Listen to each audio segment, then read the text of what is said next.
Crossover. Oh, killer crossover. Just crossover. It just crossed him over nastily. Another victim to the crossovers. Cross him up and sit him down. Yeah, here we go. The crossover is powered by Everlevel Concrete Repair in Omaha at everlevelconcrete.com. Everlevel. It's Matt McMaster and Josh Hodson. In a different universe, this would be a show. Whoa. It would. It'd be fun. It'd be funny. I would listen to that show. I would listen to that show too. But I would have to be the different universes if I was born in like 1994 as opposed to 2002. Okay. Because you have so many movie. Oh no, would we be like a young guy and an old guy show? What's so wrong about that, Josh? I mean, I don't know. Josh Hodson, what do I current what is the current show I'm on? Yeah, I guess USC's like that in a lot of ways too. But now Peterson is kind of like, I'm not going to call a 36-year-old old. He is aging. He's not a young man anymore. Mm-hmm. Where he's not he's not my type of young. Right. He's young in the relativeness of life expectancy, but not young in terms of experience. Right. I have a lot of experiences. You know, I've talked to I love talking to broadcasters who can give me like opinions and stuff like that, and I can just bounce ideas off of them and like make connections. You were bouncing at the NBA awards this week. Well, that was me hobnobbing. That wasn't me looking for advice. And I will tell you, I'll tell you off air who, but somebody somebody you know well told me, he was like, yeah, dude, like you should like do a show hungover. Like you need to make those mistakes, you know? He's like, he goes, that's a part of life, man. Like you need to go ahead and like, you know, just do stupid stuff because that is like young life. That's young America. You need to be done. And I'm like, all right, cool. I'll just get hammered tonight. And like, you know, I'm like, ooh, I think we're gonna go 8-4. That's funny because everybody has done that and everybody has regretted it, but sure. You do kind of have to do it. You do to recognize to yourself like, hey, this is probably something I shouldn't do that often, you know? Because I'm sure there is a difference between never want to do that again. No, exactly. Because who else wouldn't want to wake up at 6 o'clock in the morning and talk for 4 hours after having a lot of beers? Mm-hmm. Which, lucky enough, I'm still at the young age where we went to the NBA awards and we did have a couple libations and I felt none of it the next morning, which was great. Yeah. Hey, by the way, before we get into the crossover, when is an appropriate time to start going to a pumpkin patch, Josh Hodson? Probably, I mean, anytime's a good time. Let me just be crystal clear about that. Sure. But you don't have to have a take. On a personal level, yeah, probably not going when it's 100 degrees outside. Good point. Good point. Smart man. You know, so my goal, by the way, is to just go to the Omaha Zoo on a random ass day. Just like tell nobody about it, make no plans, just go to the zoo and just be like, hey, I went. It was pretty dope. You've been before, yes? No. Oh, okay. Then yes, you have to. I'm sorry. But I was going to go the other day and it was just way too hot. Yeah. And I feel like I can't visit the Desert Dome in 90-degree weather. Like, what's the point in that? Wouldn't the Desert Dome be better to visit when it's like 50 or 60 degrees? I mean, I don't know. Yeah. Probably, yeah. I mean, the zoo as a whole is better when it's like 75 out. But when you do find the right time to go to the pumpkin patch, make it Vala's. And if you want to go to Vala's for free for this whole year. For free? The whole year? The whole year for free. Man. I'm telling you, but look here, our prices have never been lower. Fall's just around the corner. 1620 Zone is giving you a chance to win a season pass to Nebraska's favorite fall attraction, Vala's Pumpkin Patch. You could win 2 2025 season passes to Vala's and enjoy all the fall family fun that Vala's has to offer. Enter right now at 1620thezone.com and your email, agree to the terms and conditions that apply, and have the ability to win 2 season passes for 2025 to Vala's Pumpkin Patch. Boom. I have a complaint. I have a complaint. Do you like music movies? Oh, wow. Not particularly. Ooh. I don't hate them, Okay. but boy, there's a formula. Oh, Lord, is there? Okay. Like, we can lay it out for you. They're young. Mm-hmm. They're talented. Prodigy. Somebody finds them. Yeah.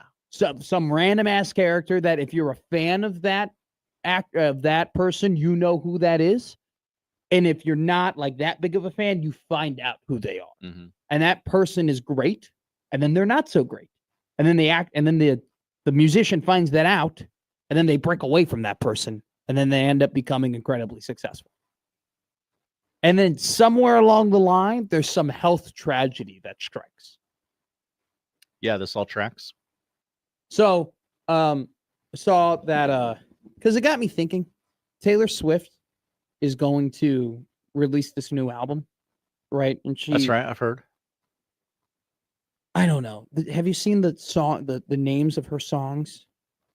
I glanced at the track list. Yeah, I didn't memorize it. I like her, okay? But like, careful. One word nouns or adjectives are just not good song titles, okay? Okay. Wood. That's one of her Wood is one of her song names. Is that a play on the On3 graphic? Have no good. No. It's WOOD. Oh, okay. Okay. Another one of her tracks. You ready for this? Honey. Okay. Just honey. That could be about anything. It could be about what Winnie the Pooh likes. It could be about what the bees make. It could be this is my nickname for Travis. Yes. Could be wood and honey. Here's another one. Canceled. What could that be about? I have no idea. Okay. Why do we need just the one word? You need titles. More? But I don't know. It's just weird. It's just like opalite is another one. I don't even know what that means. Neither do I. Okay. You know? Like what are we like it's just opalite is a man-made opal-like glass. That doesn't really tell me what it is. No. So can't use the word in the definition. Easily breakable? I have no clue. Not a naturally occurring gemstone like opal. Stop saying opal. I don't know what opal is. It's known for its milky, translucent appearance and is often a more affordable alternative to natural opal in jewelry. So it's a different form of opal. So I guess you have to look up what opal is. Also, too, is milky the worst adjective? Has anything described as milky ever been positive? It hits the ear wrong, doesn't it? It's if you said, Matt, you're a little milky, I'd be offended. Mm-hmm. I'd be like, what does that mean? I'm milky. Am I pale? Am I squeezed out of an udder? Are you? Well, I mean, technically, not too far off. Yeah. I mean, I did actually consume milk from a breast growing up.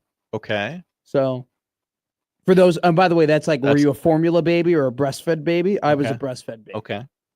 Probably an overshare, if we're being honest, but no, that's probably good in our profession to overshare. Just overshare, just a little. I mean, I told everybody that I take baths yesterday. You did. Okay. You did. I got a question for you, Josh. Do you do a milk bath? Do you? No. My baths are not milky. Okay. Okay. Nah, I'm not a milky bath guy. You were saying, Josh, if there's anything you could admit about me, it's that I literally I can't be embarrassed. I really don't. Yeah, I would say that's true in the short time we've known each other. That I have no problem of embarrassing myself. Yeah. Now, that's on the radio. I am like awkward interactions, like that'll kill me. Like, have you ever one of my biggest fears is somebody waving at me and I wave back at them and I find out they're waving to the person behind me. Okay. Or they're excited to see. I think they're excited to see me, and it's actually like that's like nightmare fuel. Then I'll tell you this, and hopefully this makes you feel a little better, like you're not alone. Sure. At the NBA awards this week, I was speaking to a colleague. I congratulated them on their award. Yeah. And the conversation was ending, and this person was leaving. And I sort of subtly put my hand out to like end the conversation with a handshake. The person did not see that because I didn't stick it out. No, you gave a very cool like. I had it on my hey. I know the type. The of person did not see it and left me hanging. Yeah, and walked away. Yeah, and then I had to like very slowly put the hand back at my hips. Don't you do so nobody noticed that that's I was. The thing. Like you got to do the scan right of like who saw that? Because if someone did see that, don't you have to make a joke about it? Don't you have to address that to that person? Yeah, probably. That's the way I would handle it at least. Yeah. I think another one too, if you were to express, oh my God, I'm good friends with that person, or I like this person, or you like, hey, him and I are guys, or we're dudes, and then they end up not knowing who you are. Oh, yeah. Like if I was like, man, I love John Baylor. John Baylor is so great. He's so nice. He's a good dude. And then I go, do you?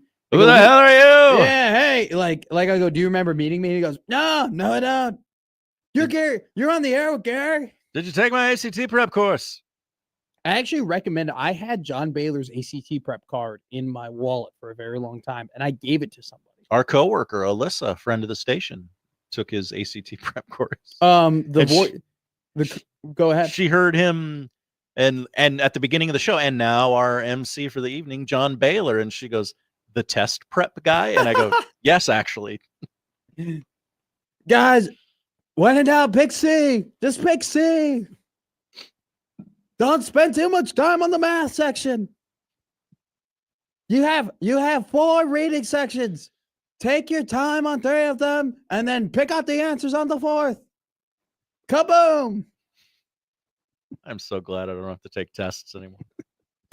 Oh God, you know what? One of the Daniel Tosh tells this joke about somebody going, "I'm smart, but I'm just not a good test taker." Does that mean you're dumb? That's one of his best jokes. He goes, "You mean that you're smart, but the one thing that judge your smartness on, you're terrible at, so you're just stupid?" I didn't say that. That's Daniel Tosh. Whoa, hey. Were you a good test taker or a bad test taker? Because I do believe in. So I had a lower GPA but a high ACT, which basically what that relayed was I did not take the time to properly study for tests or always do my homework to the best of my abilities. But when it came to the ACT, I had the prerequisite knowledge to get a higher test score. Yeah, you had the super score. Yeah. Well, right. Yes, I remember we had that comment. 29. I got a 29. That's okay. I got a 29. I would say, which also is kind of sucks when I tell people that I got a 29 on my ACT and they are shocked by it. I'm like, oh, that sucks. That would hurt. It does. Like, often people are like, really? Idiot? Yeah. Maybe I should present myself better. I'm a good test taker. Yeah. Would you be willing to reveal? Oh, I don't remember my ACT score. You don't remember your ACT score? No. Yeah. To be fair, I don't. That's not knowledge I need anymore. Yeah, that's a good point. I flushed it.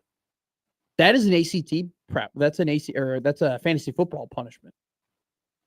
Taking the ACT? Yeah. Okay, that's pretty good. But like, not a huge time commitment. But... Here's my thing: that they go, well, if you don't get a certain score, you got to retake it. Okay, so you can't just like, okay, C. Okay, I'm done. See, I think there should be if you get a low or like a bad score, you should be punished in some way, but not in the I don't want to retake it. Also, I don't want to study for this. No. Yeah, if it was a fantasy football punishment, I would not study. Even if, hey, you got to take it again if you don't get the right. I don't care. Right. And I've been removed from high school. I mean, at least a lot. But look, you've been removed from high school longer than I have. But like, I've been removed from high school long enough to like not remember a lot of the things that we were doing. I have not done a math equation in 4 years. Whoa. Like, seriously, I have not done a paper math equation in 4 years. I mean, I'm trying to think. I imagine I've helped my child with his math homework. Yeah, but that's PIMDAS, you know, or like 2 + 2 is 4. It is a lot like that. And I usually let my teacher wife do that. It's just better for him. Gary was complaining that they changed math. Yes. Everyone over the age of 35 has to complain about the way math is taught in schools. It's required. We were at the point where my dad just kind of started doing my homework for me and in math, and he is an accountant, and he was getting B pluses. Hell yeah. I know. He was just like, what the hell is wrong with me? Real quick, though, before because I got to get out. You got to go to a lake or something? No, I have to. Well, but. That is this weekend, yes. Yeah, no, that is this weekend. That is where I'm going. But my thing is that I cannot leave anywhere unless my house is clean. Oh, okay. My apartment has to be clean. Like, dishes have to be done. Floor has to be mopped. Counters have to be washed. That's good discipline. I respect it. My room doesn't have to be necessarily clean, but the clothes have to be picked up and put in a hamper. So I know when I get back, hey, I have to do this stuff. The car was packed and I'm ready to go, you know? Mm-hmm. Now I have to put the beer on ice. Hello. But, and I also have to I actually will be returning back here because I have to put something somewhere because a certain someone will be here. If you know, you know. But I have a lot of things to do before I leave. I cannot leave my place dirty before I go on a vacation. I just cannot do it. Okay. It bothers the crap out of me. I like coming back on vacation and having a clean place. I don't know if that's weird. I don't know if that's like a common thing. Oh, you're probably in the minority, but I don't think it's weird. Yeah. I think that's, like I said, good discipline to have. I just can't do it. Then and also too, like, I feel bad because I don't live on my own, you know, and I don't want that mess to be put on. It's just you going, right? It's not the whole. No. It's just me. I only live with one other person. Okay. But it's 11 people in a house that were. Whoa. Yeah. That's a lot. Well, they're already they got there yesterday. Oh. A lot of them took days off to go up there took today off to go up there yesterday. I did not. We're in football season, baby. I had to talk about Michigan getting punished. Yeah. And alternate jerseys. Oh my gosh, let's freak out. Yeah, did you hear about this? That John Bishop caused an entire argument in my group chat? Off of his tweet? I heard through the door bits and pieces of that. John Bishop's tweet caused an entire argument in my group chat. Some people agreed with John. Some people disagreed with John. It caused a blow up. So shout out John for keeping things alive. Okay. For keeping the peoples alive, if you will. So, back to music movies. Yeah, why? Too many of them. Okay. Just too many. The whole Taylor Swift thing over the last couple of days, I'm like, oh, hey, that's going to be a great music movie. Like, I can't wait to when they make her like, hey, this person is going to be Taylor Swift. When the lecherous man tries and buys her music out from under her. Yes. Yeah. And or she just makes her own, Taylor Swift with like Sabrina Carpenter being her, playing her or whatever, or some blonde actress. Like, I was thinking about that, and then I thought, we have way too many of those. Way too many of those. Not a fan. I will see the Bruce Springsteen one, though, which will come out with Jeremy Allen White. Yeah, that should be good. We're in sports media, so we're required to have an appreciation for Bruce Springsteen. Yeah, you've said that joke multiple times. I've never understood it. Every sports writer loves Bruce Springsteen. I don't. Well, you're not a sports writer. I am. I write for Husker Max. People forget. People do forget. Well, people forget because I haven't done it in like 8 months. But it is something that I do. It's not just I did it before Josh Peterson. Trendsetter. Before Josh Peterson made it cool. I want to make it clear right now. When I start doing Husker Max articles, I don't want anyone to be like, oh, he's doing what Josh was doing. No, Josh was doing what I was doing. You've been doing it for clicks a lot longer. For clicks. I don't have TikTok hands though. You got man hands? No, I have radio hands. My fantasy football team name is Face of Radio. All right. It's a good one. All righty. I'm past my point. I got to get out of here. Get your place clean so you can. And I got to make it take 5. Drink a lake beer. Oh, summer shandies. Summer Shandies and Miller Lights. That's a good lake beer. And I want to go to Havana Garage and pick up a cigar. So. Nice. But I got to do take 5. Okay, well. Dayton Raiola played well. How well did he play? You'll find out in take 5, baby. Who's to say? There were too many flags thrown. I couldn't get a grasp of what was happening in also, the game. the Buford defense is awesome. Yeah. They are sick. I liked both running backs, too. Yeah, we saw more of the Buford running back in the second half. I was a fan. Mm-hmm. Also, too, Dan Raiola throws a great screen pass. Like his arm, it's actually great for screenplay. We'll love it for 6 games and then hate that that's what they do. You're listening to the Marcus Satterfield offense.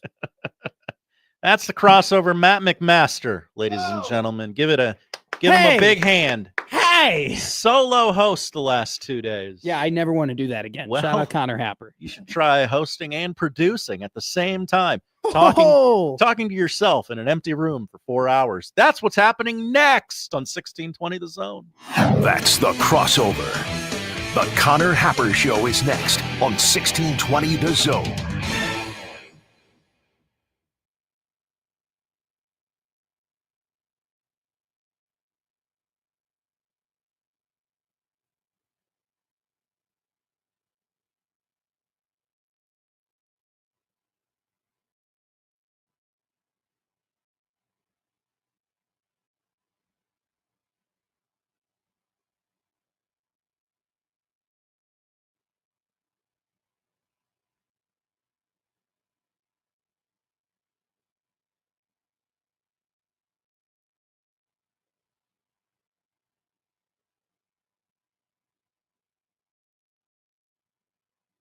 Chance for a few spotty showers and storms mainly in the morning on Friday, then turning hot and humid in the afternoon. A heat advisory in effect with highs in the low 90s and feels like temperatures in the triple digits. I'm meteorologist Sean Everson from KETV Newswatch 7.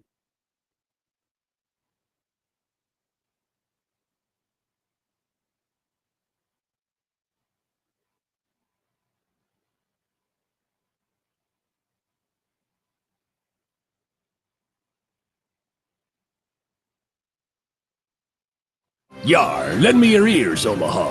Captain Splashbeard here, and I bring news of a glorious treasure.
It's the Connor Happer Show. Are we sure we want to do this? Could you, make an announcement that we're ready? It's the Connor Happer Show on 1620 The Zone.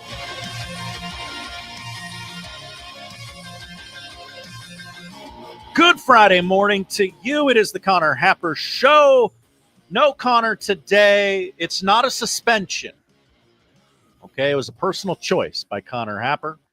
He'll be back on Monday. Producer Josh Odson taking you all the way to 2 o'clock on Sportsmanlike Conduct. John Bishop and Michael Severe. Do we think that pairing will work?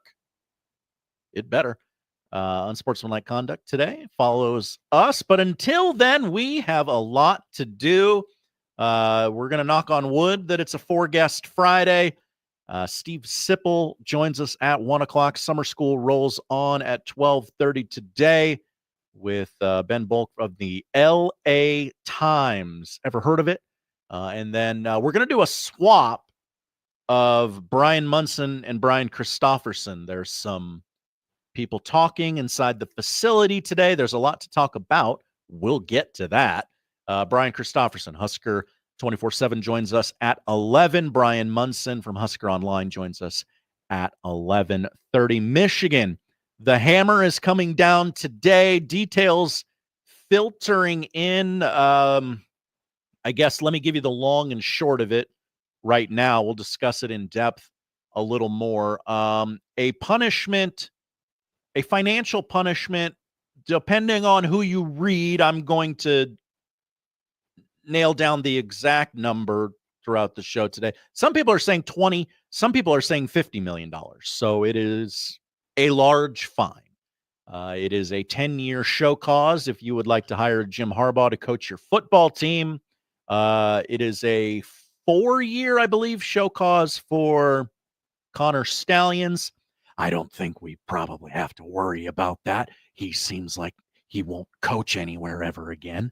And an additional game suspension for Michigan head coach Sharon Moore. So that takes it to 3. Allegedly, that third game, that added game, will be their week 0 game in 2026. No, you don't get to pick when you're okay. We're a little bit in this, so let me just get this off my chest, or it's going to be an angry show, and I don't want to do that.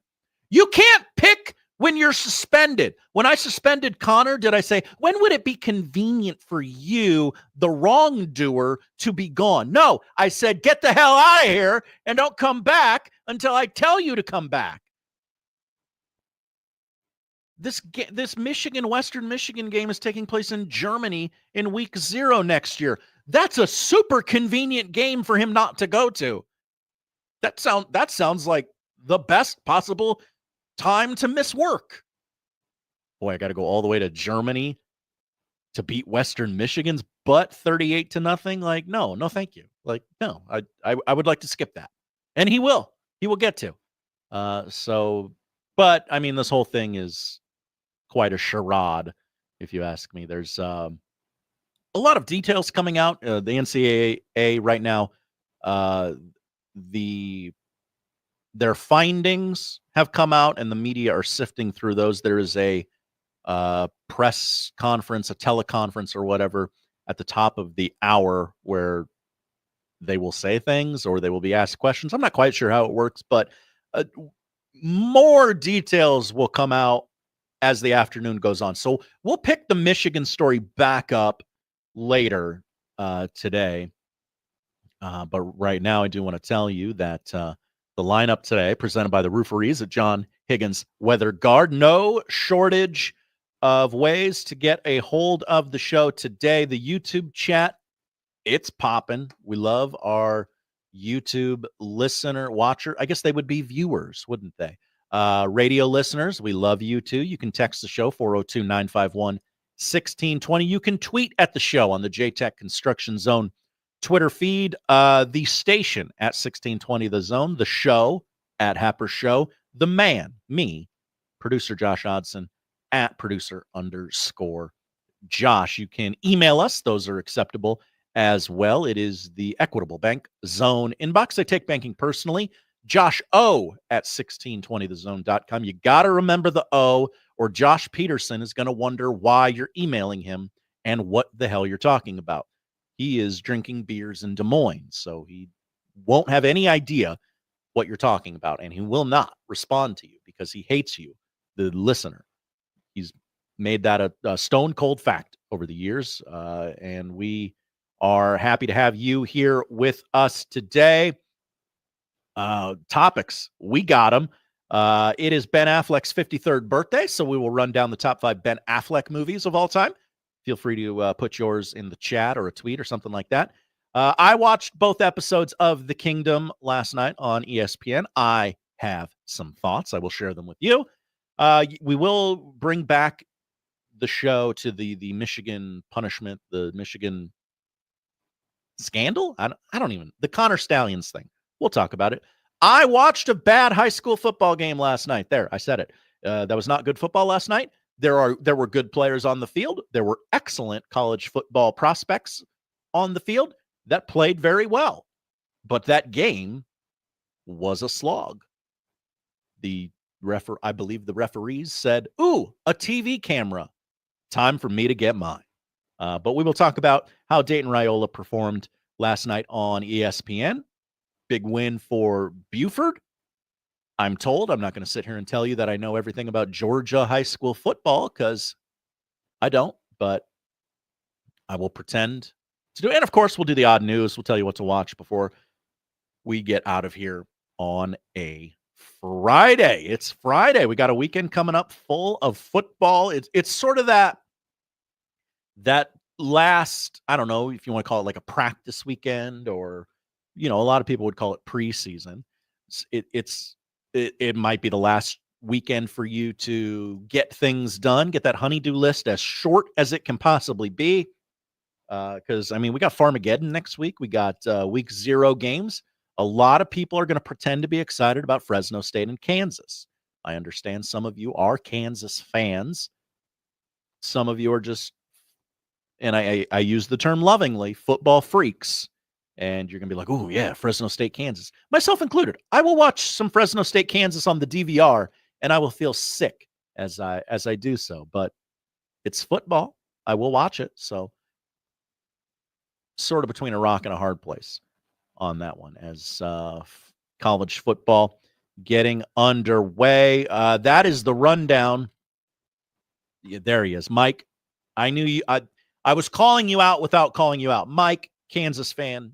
He is allowed to be excited about Kansas and Fresno State. All our guests today join us via the Prairie Flower Casino Zone hotline. And, of course, we need to freak out about black uniforms. Could you imagine not wearing red to a Nebraska football game?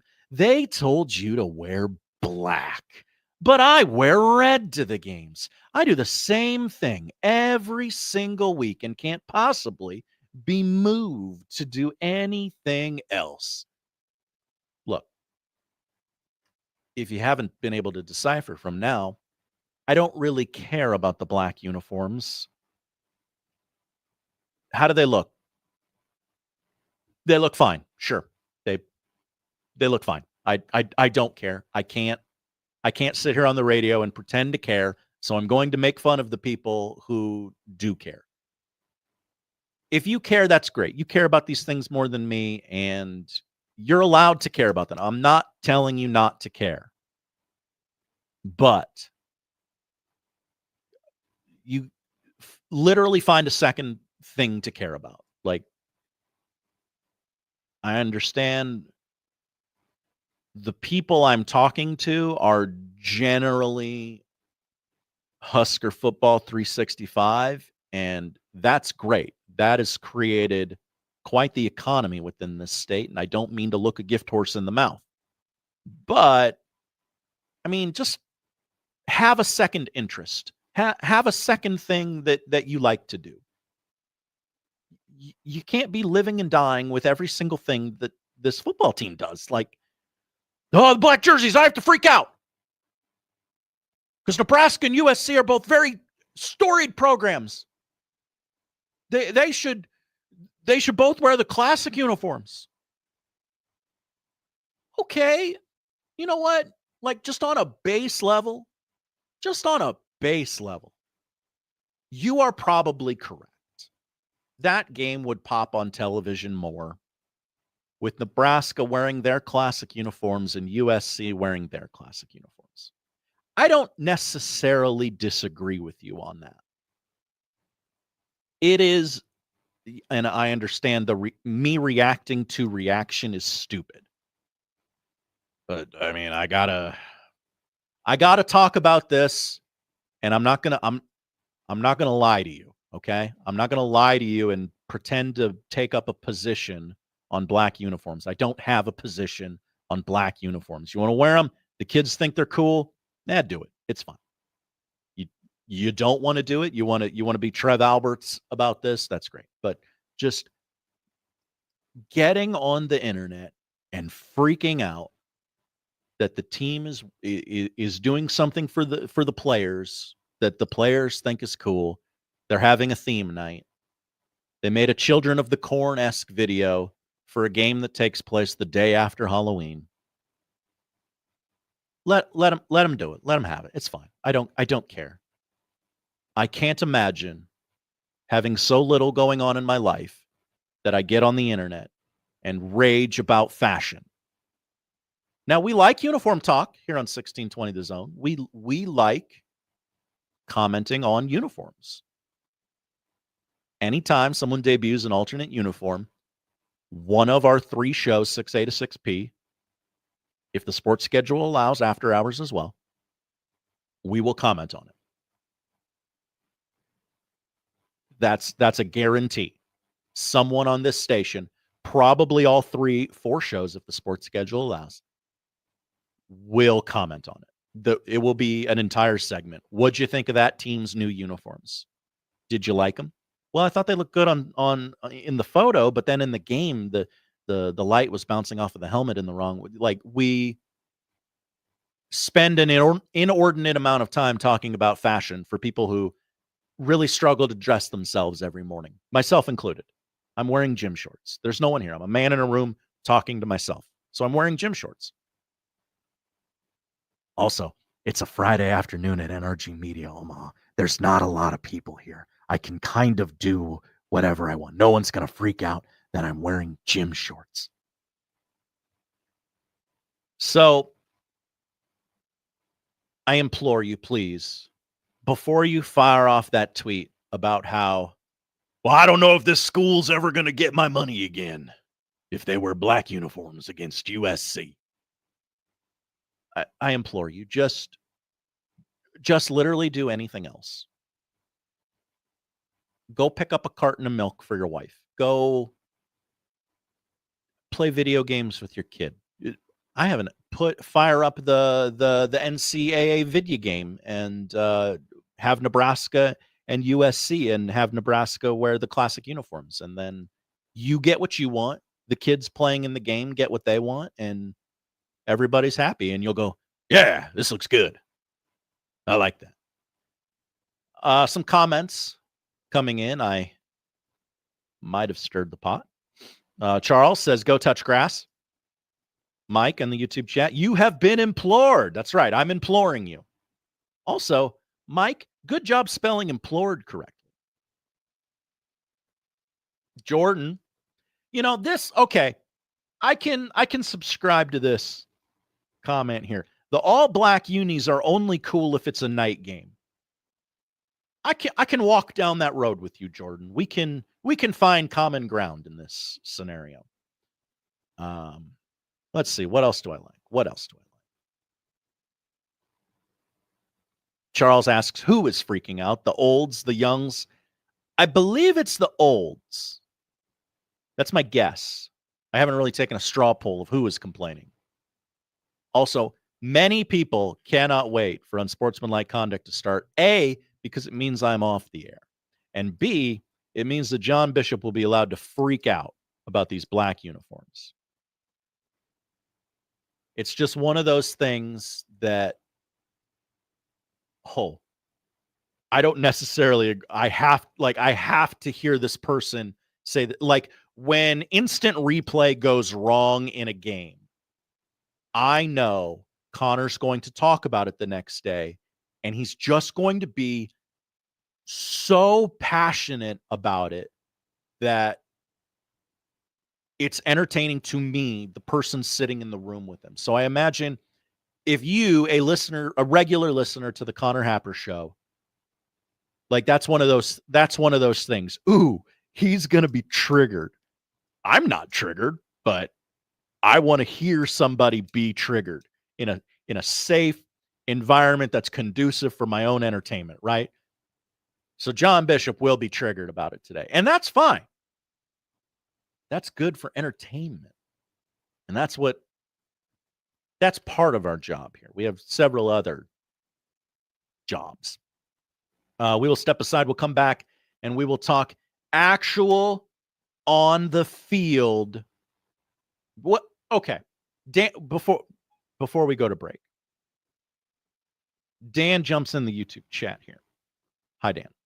Just joined. Assuming Connor is off because he was in the video. I also assume this has been covered already. No, this has not been covered yet because I didn't know who knew about this and who didn't know about this. Nebraska football announced the black uniforms. You can't just, hey, here's a photo of our black uniforms. You have to do, it has to be cinematic for whatever reason. I don't know. Maybe because there's too much money in college sports. That's the theory I'm working off of right now. But they released a 1 minute and 16-second video titled, "You Can Run, But You Can't Hide." Why don't you go ahead and pull that video up? Why don't you go ahead and pause it at the 14-second mark and tell me who's driving that pickup truck? It's Connor Happer. Is it actually Connor Happer? No, this person doesn't have any gray in their beard, but maybe Connor dyed it because that's the spitting image of Connor Happer. So the video is, it's a man in a pickup truck driving on his farm because it's Nebraska. And I mean, the team's name is the Cornhuskers, but, and then eventually, I don't know, like, it's a minute of him driving. It's actually way too long of a video for what it is. And then the last like 3 seconds, like 3 players walk out of the cornfield wearing the alternate uniforms that it's really dark and you can't see them. So great job getting your message across, Nebraska football. But the video looks cool, and I'm sure there's music that would get me hyped, but I didn't listen to it with the sound on. Connor Happer is driving a truck in this video. Nothing you can tell me will change my mind. Look it up during the break. When we come back, we'll talk about actual on-the-field football. Dayton Raiola, Nebraska commit, played a football game in a $62 million stadium. Imagine upgrading your stadium. We will discuss that game. Buford Wolves football overreaction. Next on 1620 The Zone. The Connor Happer Show I told producer Josh I desperately want to go home. on 1620 The Zone.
Roofing, siding, and gutters. Make the right call with the rooferees at John Higgins Weather Guard.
In school sports, it's easy to see the wins, the moments that make headlines.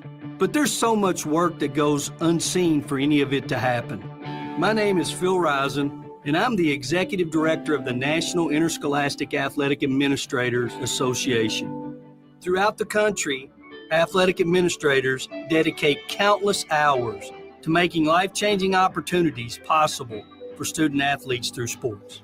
Their sacrifice is fueled by the belief that every student can grow and deserves their time to shine. On behalf of the NIAAA, we want to thank every athletic administrator for your tireless dedication to providing 7.8 million students across the country a path to a better future.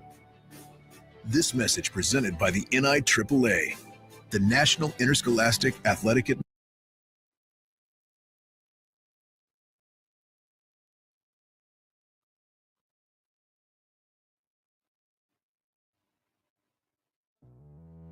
Let's get back to the Connor Happer Show on 1620 The Zone.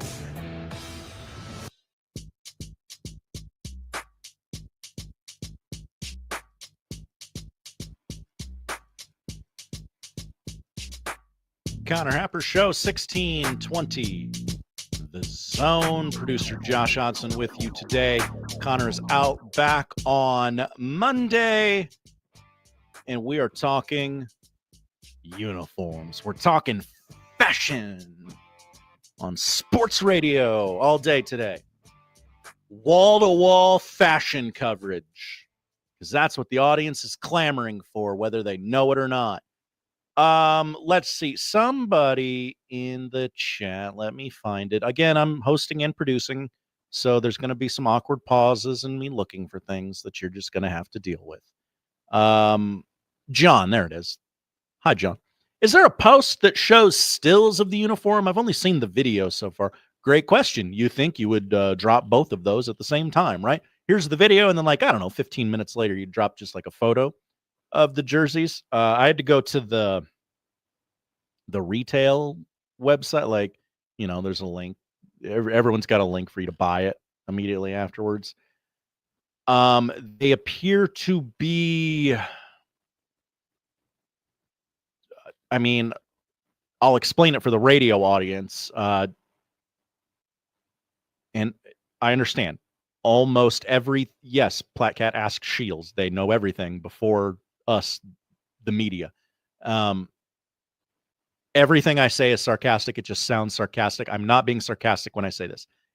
It's the red uniform that they wear all the time, but where it's red, it's black.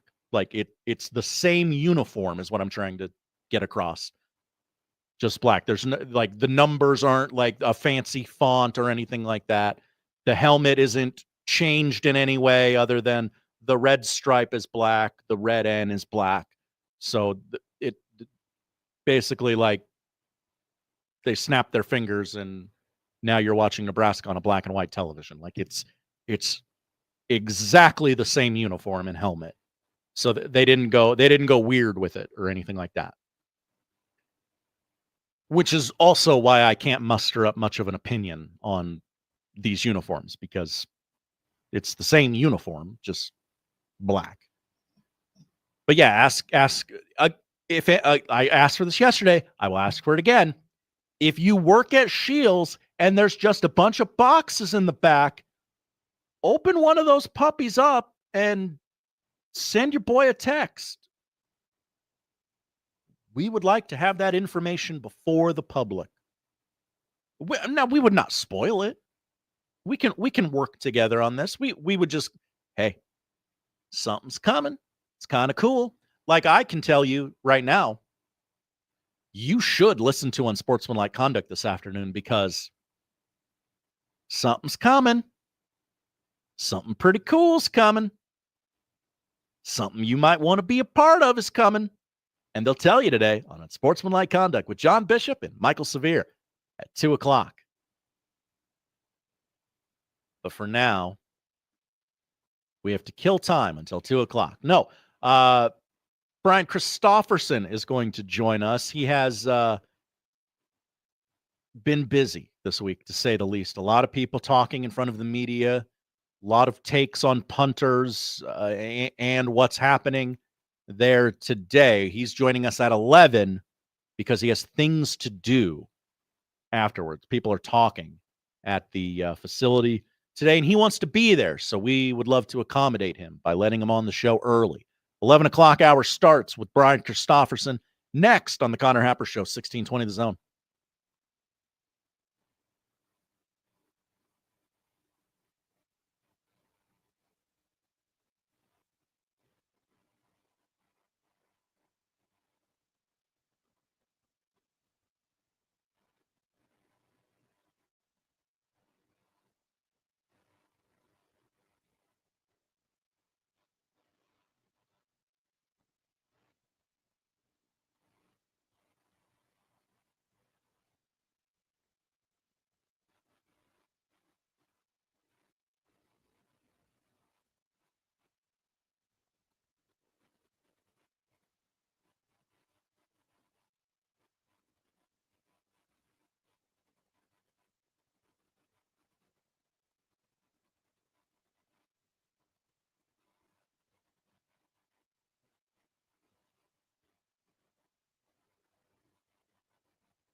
Hey, Brian. Brian Christopherson. I gotta take this. It's Hap. B. Rooney drove my Chevy to the levee, but the levee was dry. Brian Christopherson, Husker 24/7 on the Connor Happer Show on 1620 The Zone.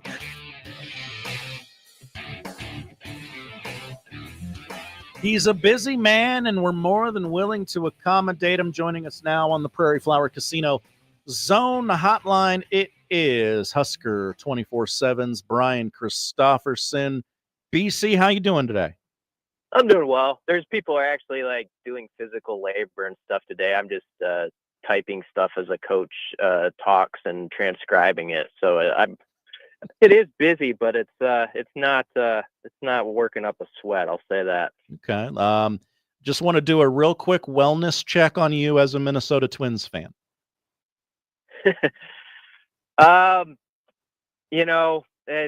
It was kind of predictable. For those who don't know, they're keeping the owners they've had for 40 years, and everybody in Minnesota thinks the owners stink. And so there's sort of a feeling that Twins baseball will now be stuck in purgatory for the next 20 years. But I already kind of assumed that was going to happen, and I feel that way usually about Twins baseball. So it hasn't like dented my day or anything. Okay, that's good. That's a good attitude to have. Where do you land on black uniforms? Are you freaking out? Also, no. Good. I'm not like a huge. I mean, I think it's interesting whenever they unveil a new one. I think they should do one alternate a year, and I think since this is a place that likes history, people should jump on board with the black shirt thing, connect it to that in some way with the black jerseys. And there you have it. So I think it kind of works the balance well. Players like to wear different stuff occasionally. They really do. Recruits talk about it sometimes. I don't think it settles like if a recruit comes here or not. But I can tell you, like, players, when they're asked, like, at Big Ten Media Days, there'll be someone every year who goes around and, like, what's your favorite uniform to the guys? And Oregon always gets mentioned by everybody. So the kids do pay attention to who kind of moves their uniforms around, and throws out some different stuff. And so in that way, I think it's good to do it once a year. And I think they found a happy medium with you could connect it to the black shirts in that way. Yeah, I like that they they didn't really touch the uniform. They just changed the color. There's not like stencils all over it or graffiti or something like that. Like they really tried to like thread that needle of, hey, the olds are going to like it. The youngs are going to like it too.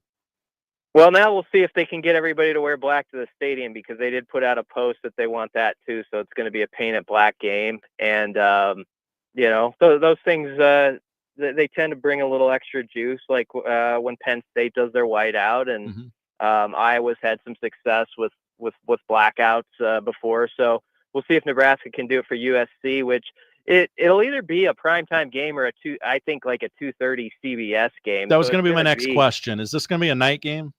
I'm not sure. 2:30 CBS could be in play there too, which is that's a great time slot. Yeah. So either way, I know there's maybe more of an appeal to it if it's actually under the lights at 6:30, 7 o'clock. I get that, but it will be, I think, a high-profile game at the very least. I alluded to the fact that you're busy today. A lot of coaches speaking today. What do we hope to learn today with Donovan and Holgo talking today? Yeah, I mean, first off, with Donovan Raiola, I don't know that he's going to lay out like we've just settled our front five, but an update on it, because the tackle competition has been tight throughout. I feel like Elijah Pritchett has done a nice job, trying to wrestle that left tackle job, but Gunnar Gatula's been right there and can flip either side. Prohaska's been healthy and I think is making a good play at right tackle. And then Tyler Kanak, has been right in that mix as well. And also Turner Corcoran's back. So honestly, they have reason to feel better about their O-line, I think, than they have in years past, because there isn't that big of a gap now between the fifth guy and the sixth guy, or the seventh guy for that matter. But because of that, we're probably later in camp than we have been most years, where we haven't been able to write in pen like these are the first five out there on opening night. So we'll see if we get closer to that. I don't necessarily expect it to be laid out, but maybe there'll be some clues dropped there. And then, Dana Holgorsen, you never quite know what's going to pop out, but usually he'll say something that's candid, and it'll give a headline. I mean, Mekhi Nelson, he mentioned last time, was like, he said, I might have to go up there and kick him in his butt to make sure he keeps doing what he's doing, but he's taken off. And that was Holgersen's way of sort of announcing, hey, we might have a running back too that's sort of forming there. So we'll see if there's something like that that's different that comes out this time.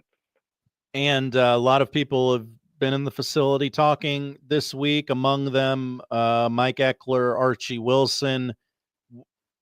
How much of what we heard this week from the special team side of things is, and there's really no way for you to know this, so I'm sorry on the front end, how much of it is preseason talk and how much of it is, no, I'm serious, we've really made a change?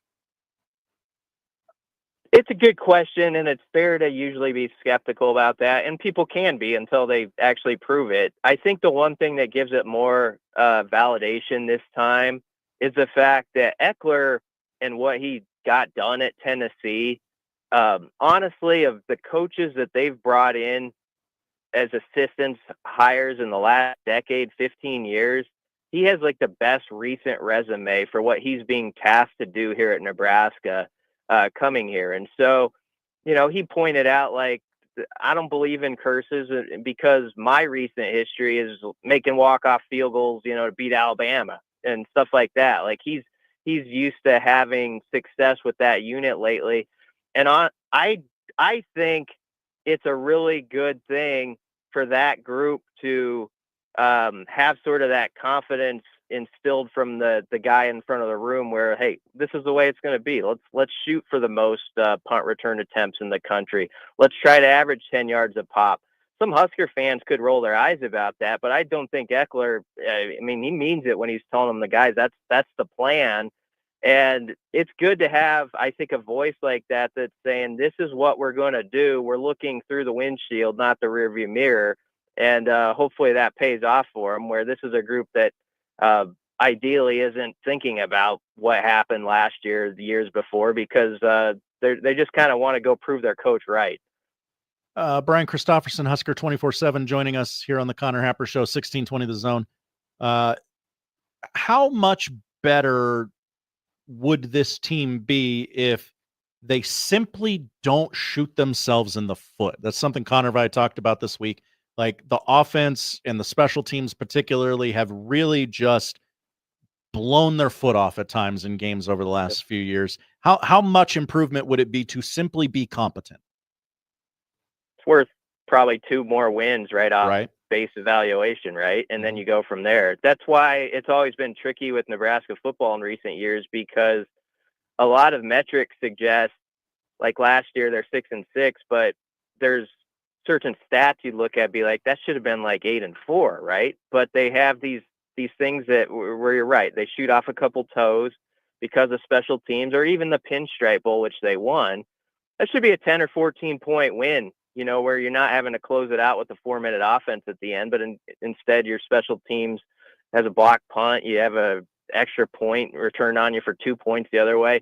Stuff like that, if you could do away with it, yeah, it would mean everything, just as far as like the foundation to start with. Like, hey, you've got 7 to 10 more points probably in a game than you had in previous years, because you're just not getting in your own way or giving away stuff for free to the other side. And so that would be everything. Now, it's been such a long-standing issue with Husker football, especially from the turnover department.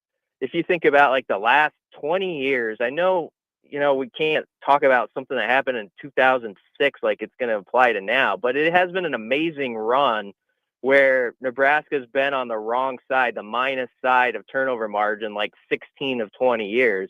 And so there is that thought that you always wonder this time of year, what if they were actually like +8 or +10 in turnovers this season? What does that do? Probably wins a couple games right there. And then you give yourself a shot in November for those blackout type games against USC to be playing for something really significant.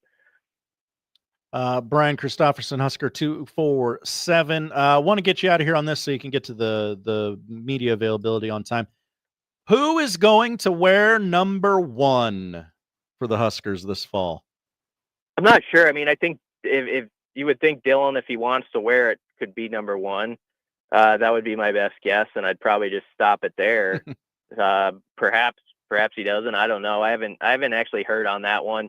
It's a cool tradition that Rule has, and it's sort of like uniform talk and some of that stuff. It's kind of like stuff we fill in as we go that I don't get like jump up and down about.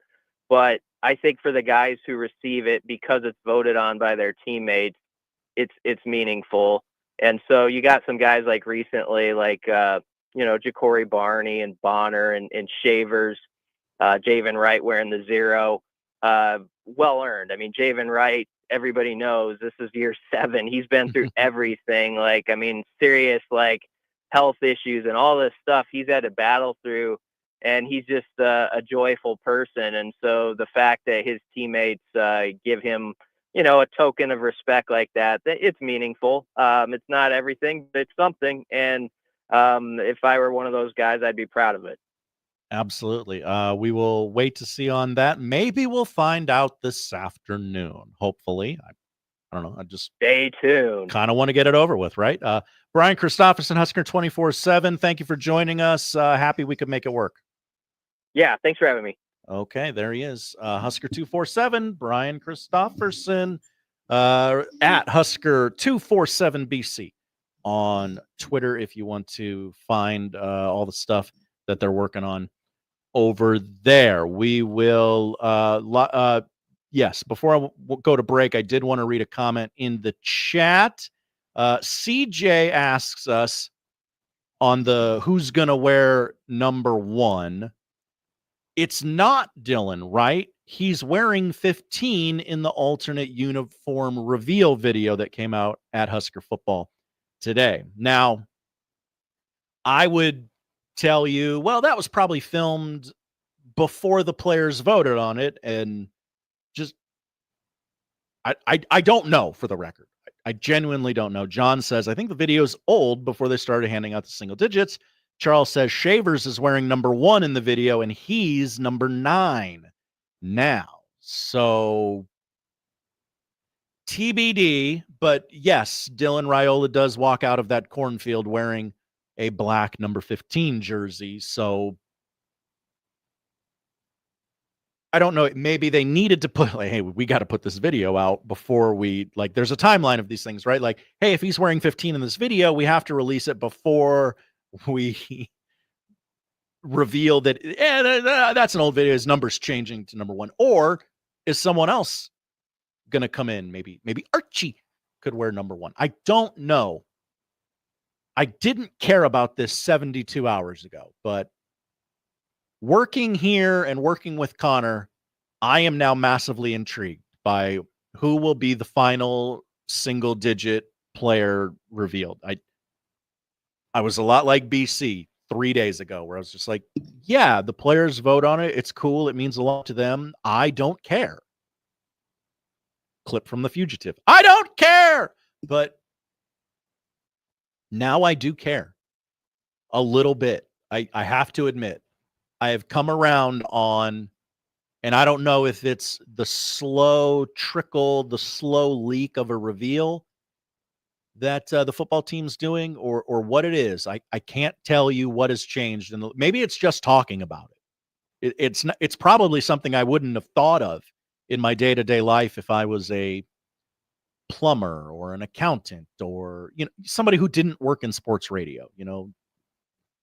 Plumbers and accountants are much smarter than I and have much bigger problems to deal with. I'm a lot like BC, where I'm just typing and regurgitating the information that's put in front of me. So it's not, I don't have a laborious job. Now, I don't have TikTok hands.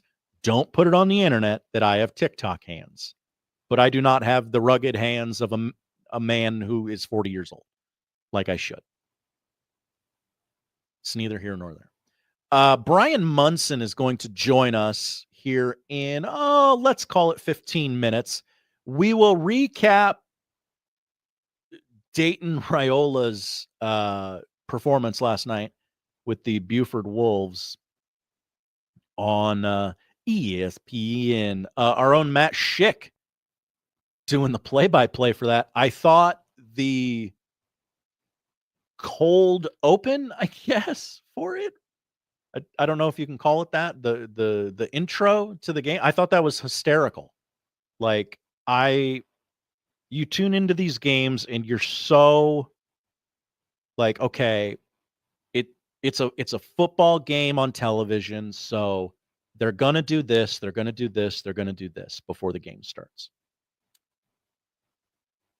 Now I'm gonna guess, it's just a guess, that this was Schick's idea. That he said, you know what would be fun is if we did something different, if we did something creative, if we did something interesting. So they did this cold open where they were throwing, Matt would throw the football out of shot, and the recruiting guru who was doing the color commentary for the game, he was a very intelligent guy. I'm sorry, I just don't know his name.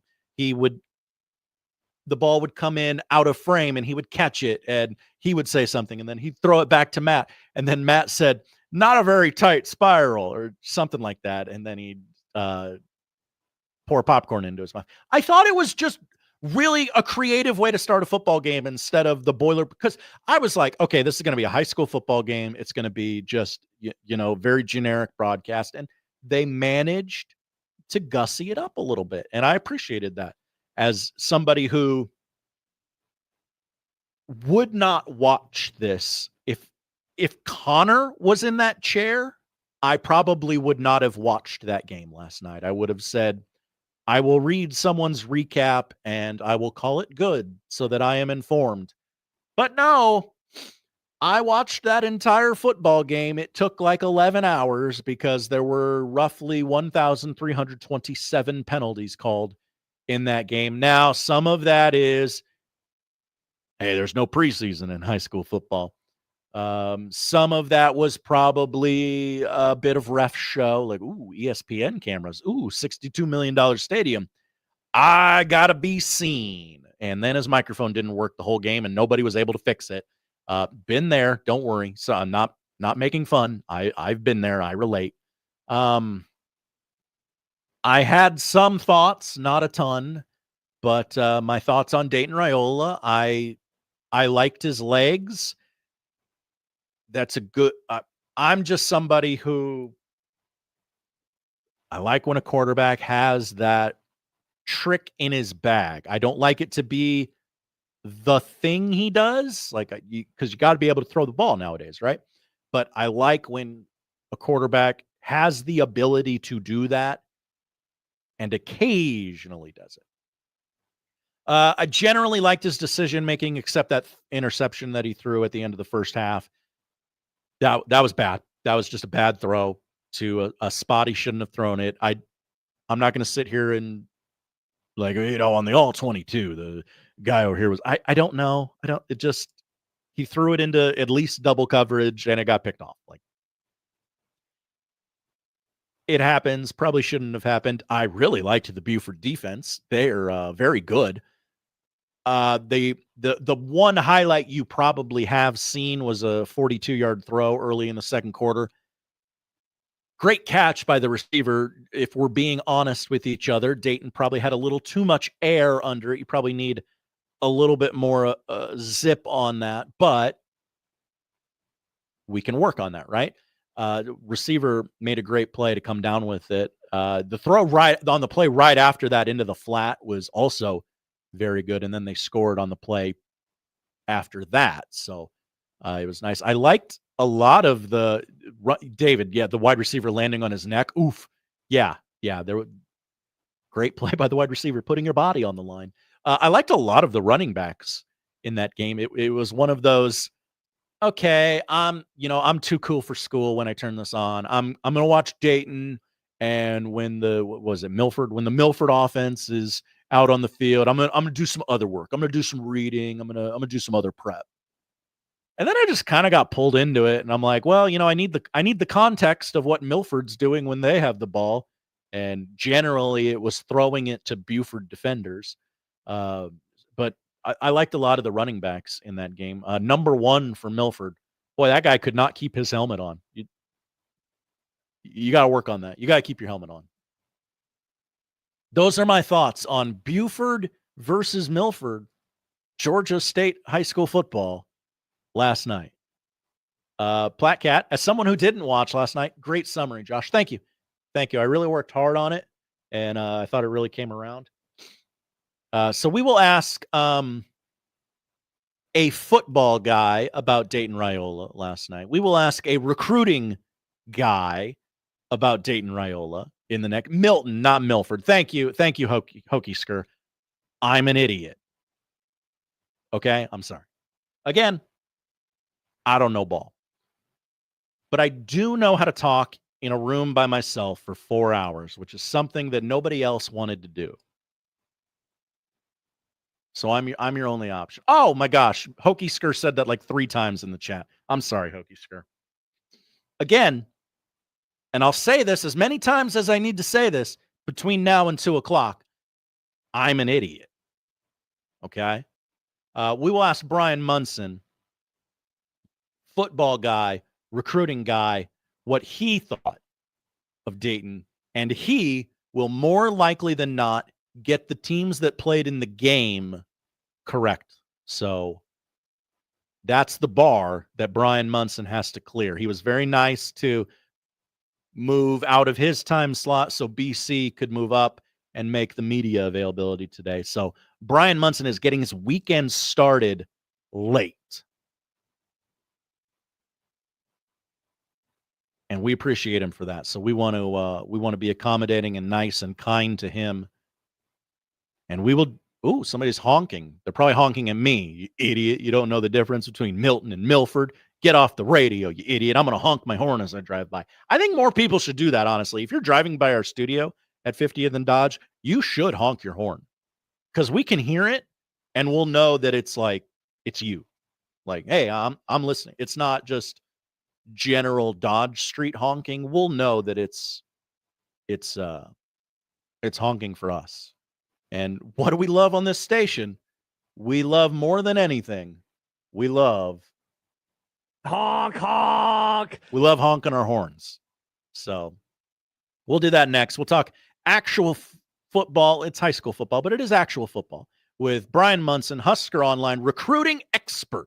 Next on the Connor Happer Show. Connor's back Monday. He's not an idiot, so he'll know the difference between Milton and Milford, and I won't. Maybe I'll learn by 2 o'clock, but quite honestly, after we talk to Bryan Munson, I will flush all knowledge of last night's game from my memory and allow other things to creep in. Connor Happer Show. We're having fun today on a Friday. Join us, won't you? 1620 The Zone.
Bryan Munson. Hey, long call. Comfy left zoom buster. 63 bang. Z Maui. Alert. Paradise Z Burger Y Wrap. On one. Husker Online on the Connor Happer Show on 1620 The Zone.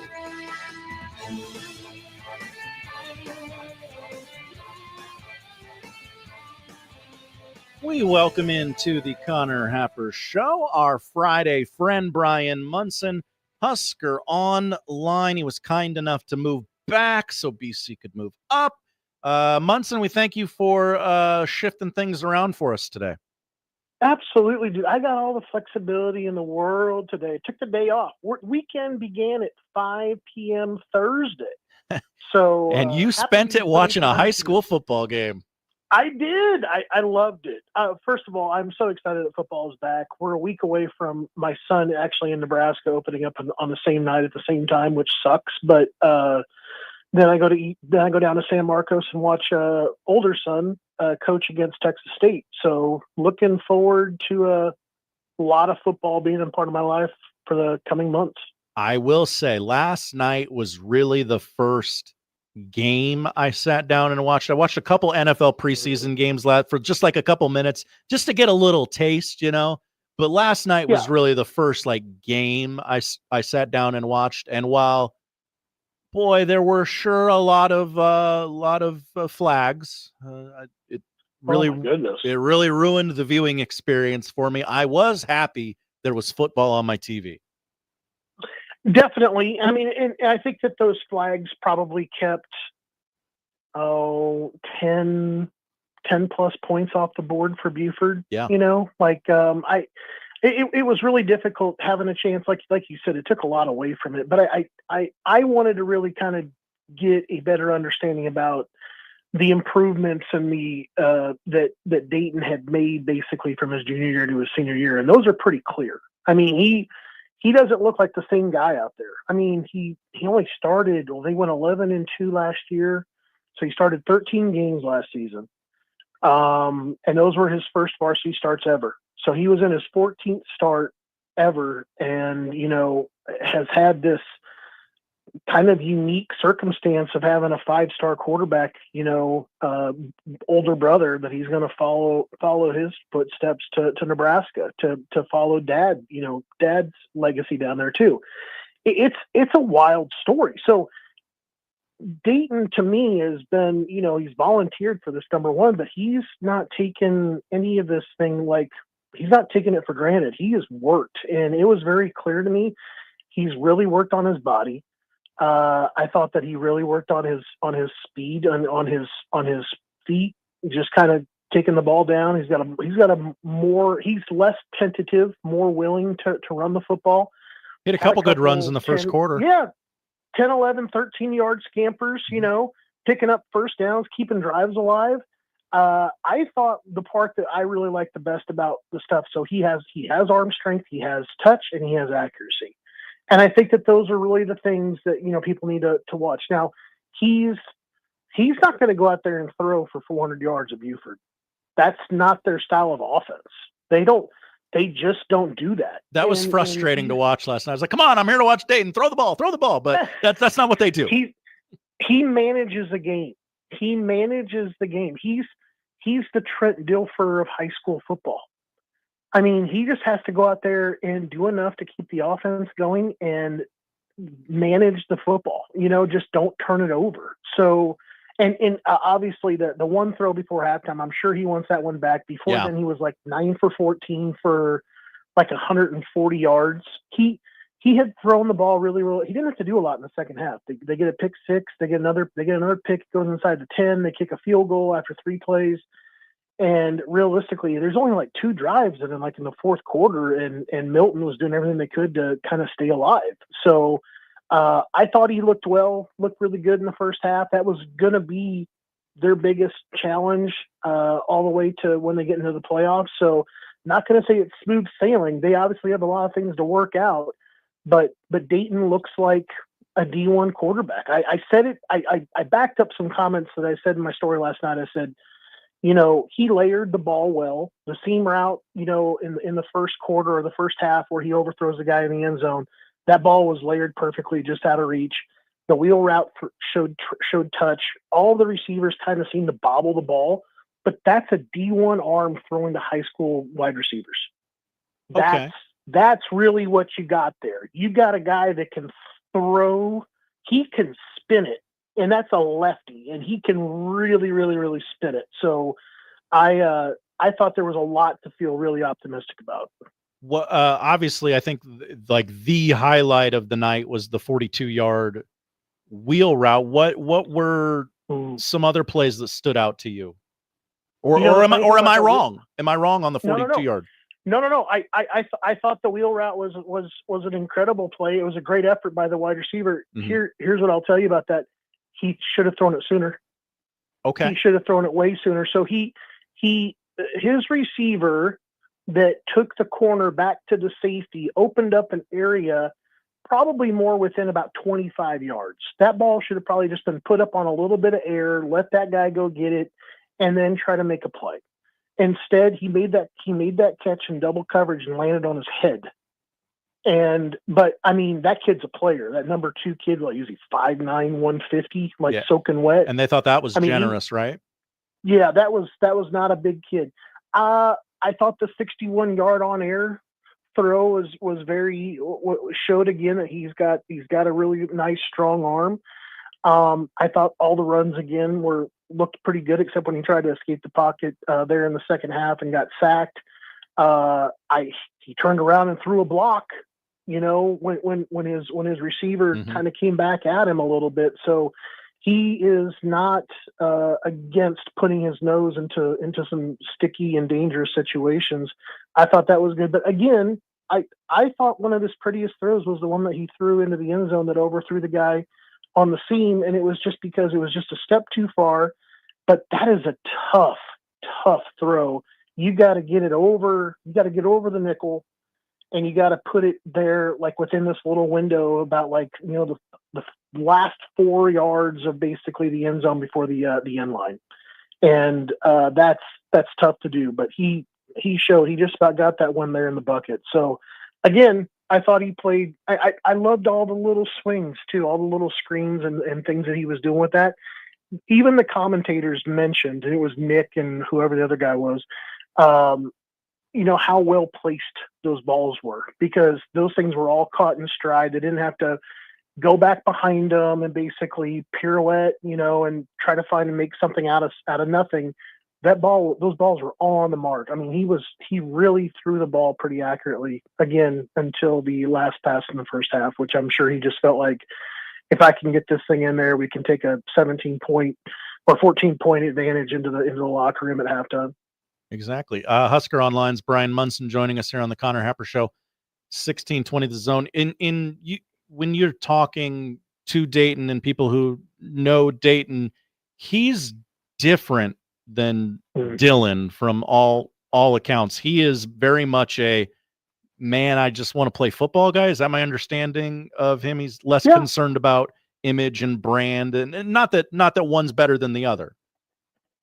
No, I agree with you completely. I think that you've got a guy that's a little bit more out there available, and I think Dayton is a guy that would, rather work with some anonymity and not necessarily doesn't really need any type of people noticing him, unless it was to point out the work that he was putting in.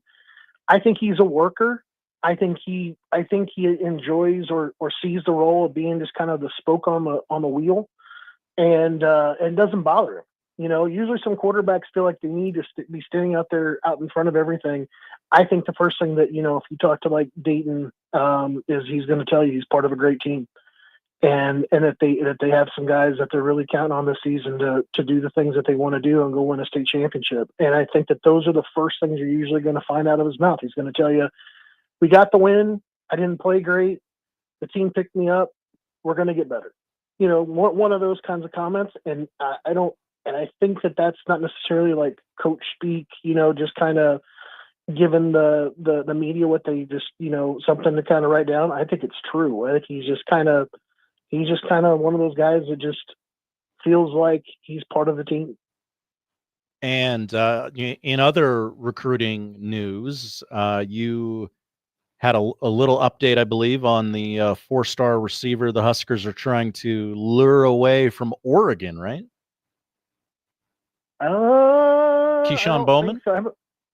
No, I haven't written about Deshaun Bowman. I tweeted about that for sure, that they are trying to get away the 2027 wide receiver. I had written about some 2027 offensive linemen that Nebraska recently offered, because they did offer 2 guys very late last week. And I thought that was interesting, because I had noted it in 3 and Out earlier that week on Wednesday that, a couple guys just kind of came off the board. And And Nebraska went back around and they offered an offensive tackle. They offered an interior offensive lineman. It was a good move by them. They need to kind of keep their board solid and up to date. I've got some additional 2027 offensive lineman stories to come, some unofficial visits to kind of add to the database. And I think I'll have at least one of those stories tomorrow afternoon, based on when other news is going to kind of break and stuff like that. But no, I'm just digging back into 2027 here a little bit and trying to figure out who the folks are that are coming in for the unofficial visits. Well, I mean, we'll keep reading your stuff, and when you tell us the names, we will learn them with you.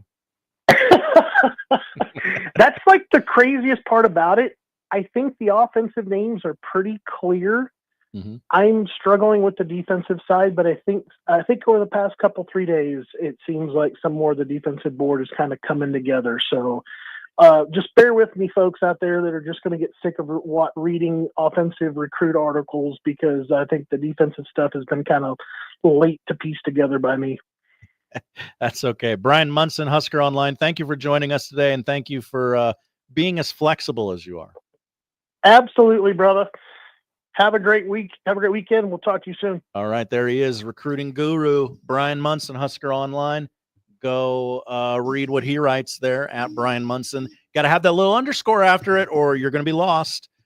Bryan Munson helps us out with the recruiting game each and every Friday here on the Connor Happer Show, 1620 The Zone. We will do the odd news when we come back, but first we do want to let you know that this week's Zone deal is Backlot Tap House, Omaha's best place for Detroit-style pizza. 30 beers on tap. I imagine you could find a couple you like in that mix there. Great place to relax with friends. Pizza, beer. Do I need to say anything else? Oh, how about this? $50 worth of gift certificates for just $25. We got the details for you on our website, 1620thezone.com. Odd news is next. The Connor Happer Show. Follow us on Twitter at Happer Show for all the latest news and views. We may even say something interesting once in a while. Unlikely. Really, guys?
JTV Jewelry Television knows you love to sparkle, so now's your time to shine like the star you are. Enter JTV's Shine Like a Star sweepstakes for your chance to win $5,000 in dazzling jewelry from top brands, including Rachel Zoe Jewelry and Judith Ripka Jewelry. Plus, just for entering, get $30 off your next qualifying JTV purchase of $99 or more when you opt in for emails. Enter now at jtv.com/likeastar. And remember, if you love jewelry, you'll love JTV.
And now we've reached the point in the show where Josh Odson reads the peculiar, the bizarre, the comical, the odd news with Odd Son. Odd news, Odd Son. See what we did there? The odd news with Oddson.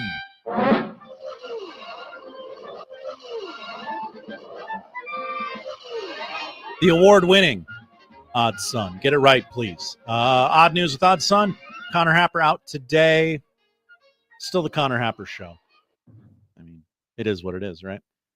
Josh Odson, producer Josh to you. Award-winning producer Josh. Odd news.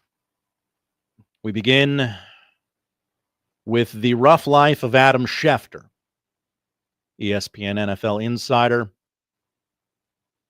And we'll talk about it after the story. To do this job, you have to have many, many sacrifices. Adam Schefter went on the Mental Game podcast. I'm not familiar. I'm sure you are. I'm sure it's great, but I've just never heard of it. He details early in his relationship with his wife, Sherry, they would often go to group dinners with other couples, other friends, and they were constantly interrupted by NFL leads that Schefter had to chase. He would frequently have to step away from the meal or leave the outing entirely. Eventually, this led to Adam and Sherry just not going out to dinner just all together. He explains, my wife is a homebody, and that works well with the job because inevitably we'll be at home and stories will happen. And I don't have to feel the guilt of being out to dinner. I've had it happen so many times now where I've been out to dinner with another couple or we've been in a group and I have to go, excuse me, I have to go work on something. It's happened too many times to count, and it never seems to fail. Believe it or not, it was his wife who noticed this pattern before he did. She banned outings around NFL free agency and the draft to make it easier on everyone. Before long, the couple just fell out of the habit of going out to dinner altogether. Adam went on to explain, so we just don't do things. We stay home, we order in, we hang out with our dogs, we stream some shows, and when the phone call comes, I say, excuse me, I don't have to leave the outing awkwardly. And I bring that up so that we can discuss something we've occasionally discussed on the Connor Happer show, and other people have on their shows as well. The life of an insider sounds absolutely horrible. Hey, we're all kind of handcuffed to our phones in a lot of different ways, but not like Adam Schefter is, not like Shams is, like just in a manner that would make you sick. Just, you got to be digging at all times. You got to be like, not just working, but like working the phone at all times. You know, every job, even the most demanding job, has like 10 minutes a day where you're like, oh, I'm just kind of dinking around online. I'm not really like laser focused, like just, generally. Or, if you have like a real job, you're not sitting at a computer reading stories about Adam Schefter's wife all day. Yeah, there's times where I zone out, or there's times where I'm doing the job, but I'm not really thinking about it. I can kind of turn my brain off and do it. Unless you're like a heart surgeon or something, you should probably keep your brain on and laser focused at all times. But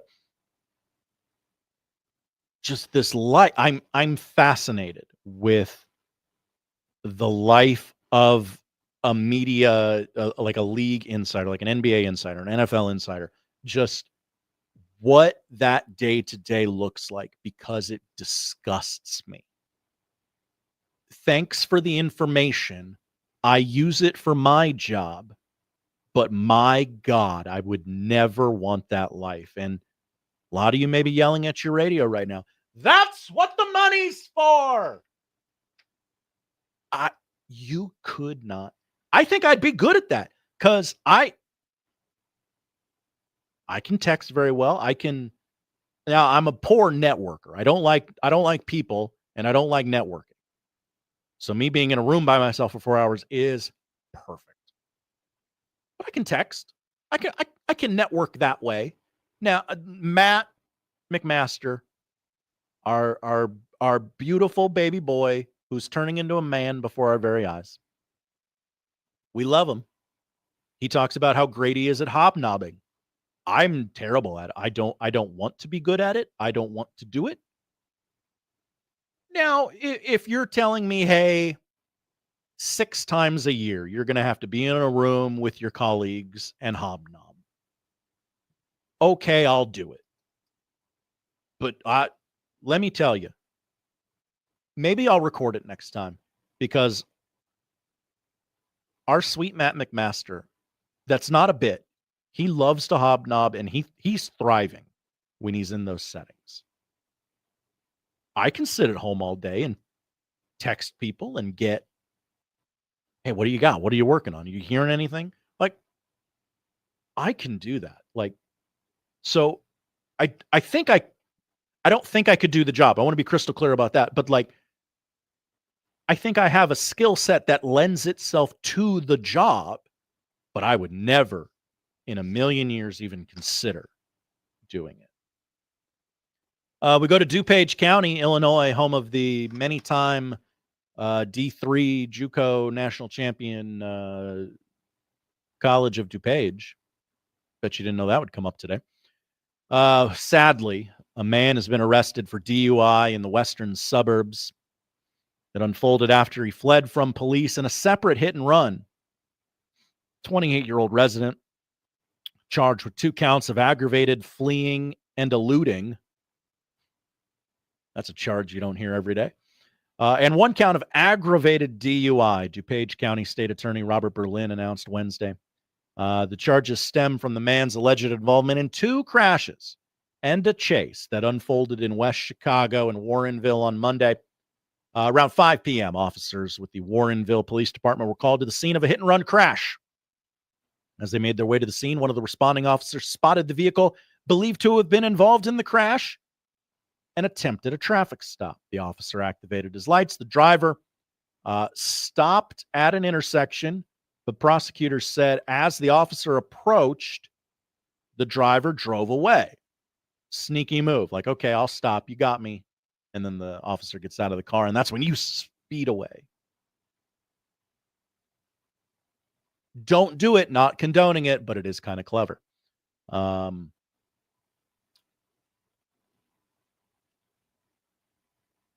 driver disobeyed a red light at the intersection and crashed into another vehicle. Now, Josh, this all feels pretty boilerplate. Why would you bring this to the odd news? What is odd about it, Josh? What are we even doing here?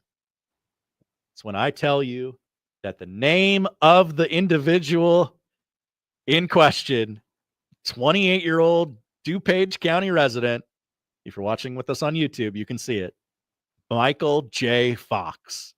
His name is Michael J. Fox. Michael J. Fox was arrested. Obviously not that one.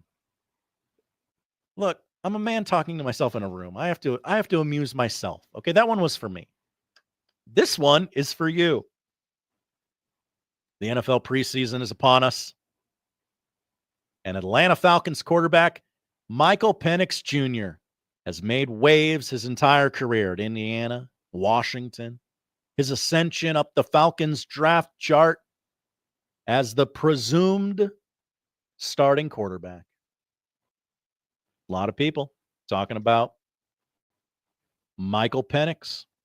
So, he had some time with the media this week where reporters were able to ask him questions, just like camp here in Lincoln. Hey, what do you think about this? What do you think about this? What do you think about this guy? What do you think about that guy? Are you guys gonna work together? How's this gonna go? You know how it works. You've been there.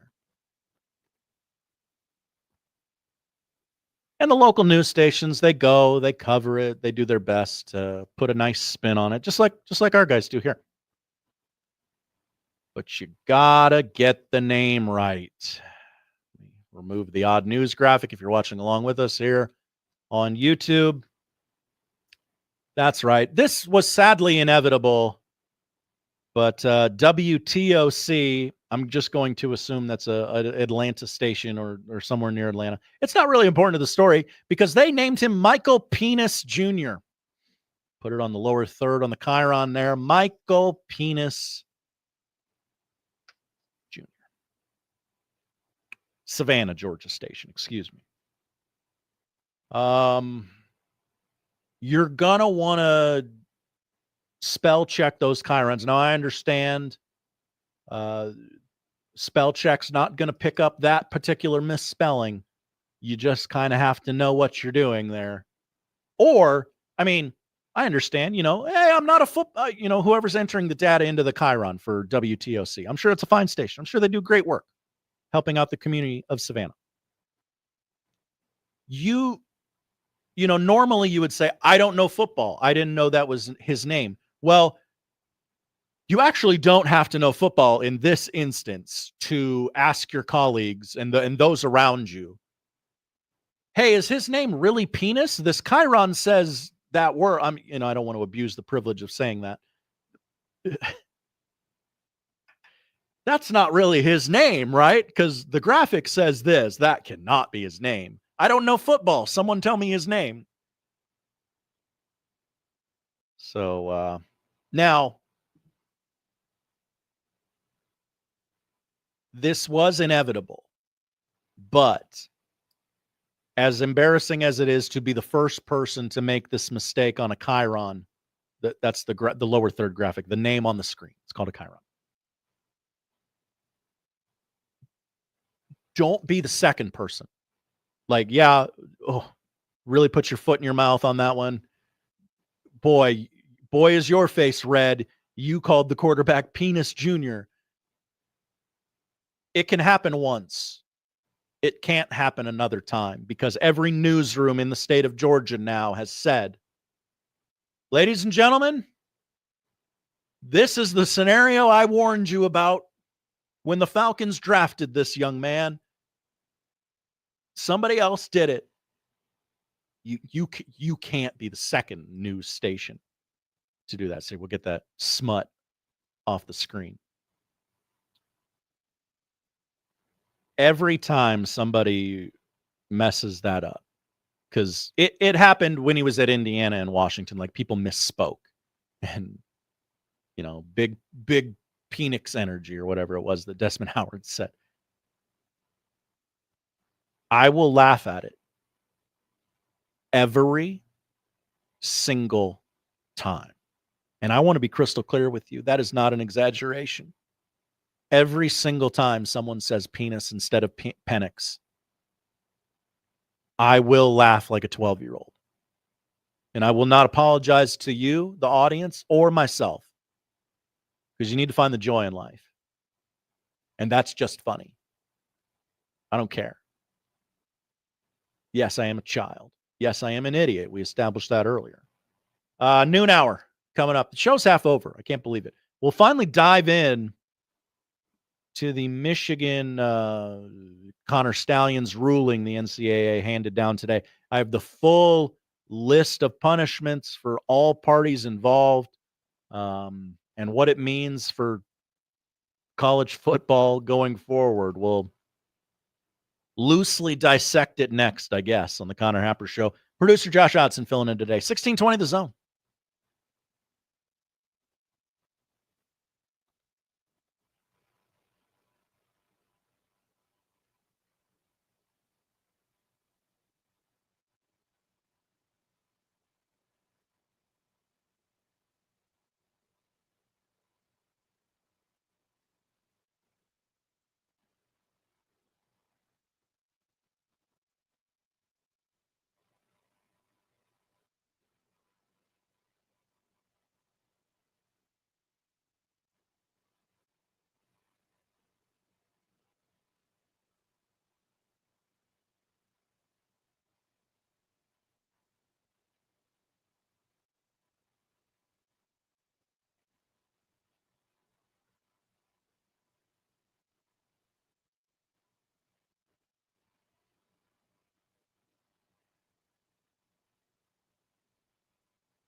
He gives you the latest sports news, interviews, and life-changing commentary with a smile on his face. Because he wears those ticklish underpants.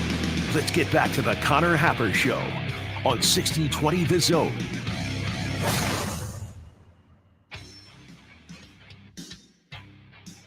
Hour number 3. We're kicking it off here on the Connor Happer Show. No Connor today. He is out, non-suspension. Just, Friday in the summer, so Connor can't be here. It's a bit. He will be back on Monday. We will talk to Ben Bolch of the LA Times as summer school makes a stop in La La Land to preview the Bruins here at 12:30. No Steve Sipple today. That was breaking news during the last break there. Sipple will be at media availability in Lincoln today. He will not be able to join us. That's okay. We got a lot of stuff to discuss. We'll do the top 5 Ben Affleck movies of all time in honor of his 53rd birthday. I have thoughts on ESPN's 6-part Kansas City Chiefs documentary, The Kingdom. I watched the first 2 episodes last night, and I will report back to you so that you can compare notes or feel like you watched it because you don't want to watch it, which is perfectly acceptable. But first, we have to get into the punishments handed down by the NCAA to the Michigan Wolverines. This is all from the Connor Stallions stuff. Okay, let's just paint it with a super broad brush and say that is what is happening here. 4 years of probation for Michigan. I'm sorry, I'm washing and drying the dishes today, and it's causing problems because there we go. Financial penalties, of which there are many. A $50,000 fine plus 10% of the budget for the football program. All right. A fine equivalent to the anticipated loss of all postseason competition revenue sharing associated with the 2025 and 2026 football seasons. Many are saying, call it $20 million. A fine equivalent to the cost of 10% of the scholarships awarded to Michigan's football program for the 2025-2026 academic year. Bundle those 3 things together. Many are saying, let's just call it a $20 million fine. That's more succinct. There's more. Don't worry.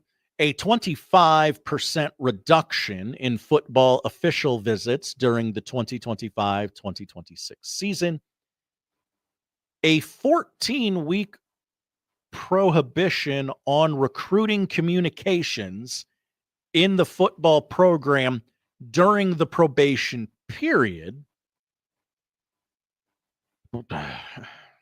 Whatever that means. You can't text the kids during certain weeks. I think that's what I mean. I don't know. I don't care. I mean, I care, but how much, right? Connor Stallions. An 8-year show cause order restricting him from all athletically related activities during the show cause period. Jim Harbaugh, noted Chargers coach, who, just real quick on the Chargers, can we stop with the, I think this is your Chargers are going to take the West. Just stop with that, okay? Stop doing that to yourselves every year, okay?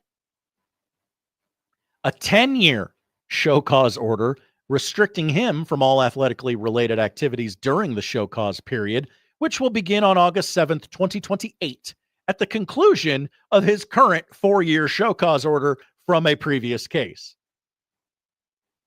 Let me boil that down and succinctly regurgitate it to you, the audience. Jim Harbaugh will never coach college football again.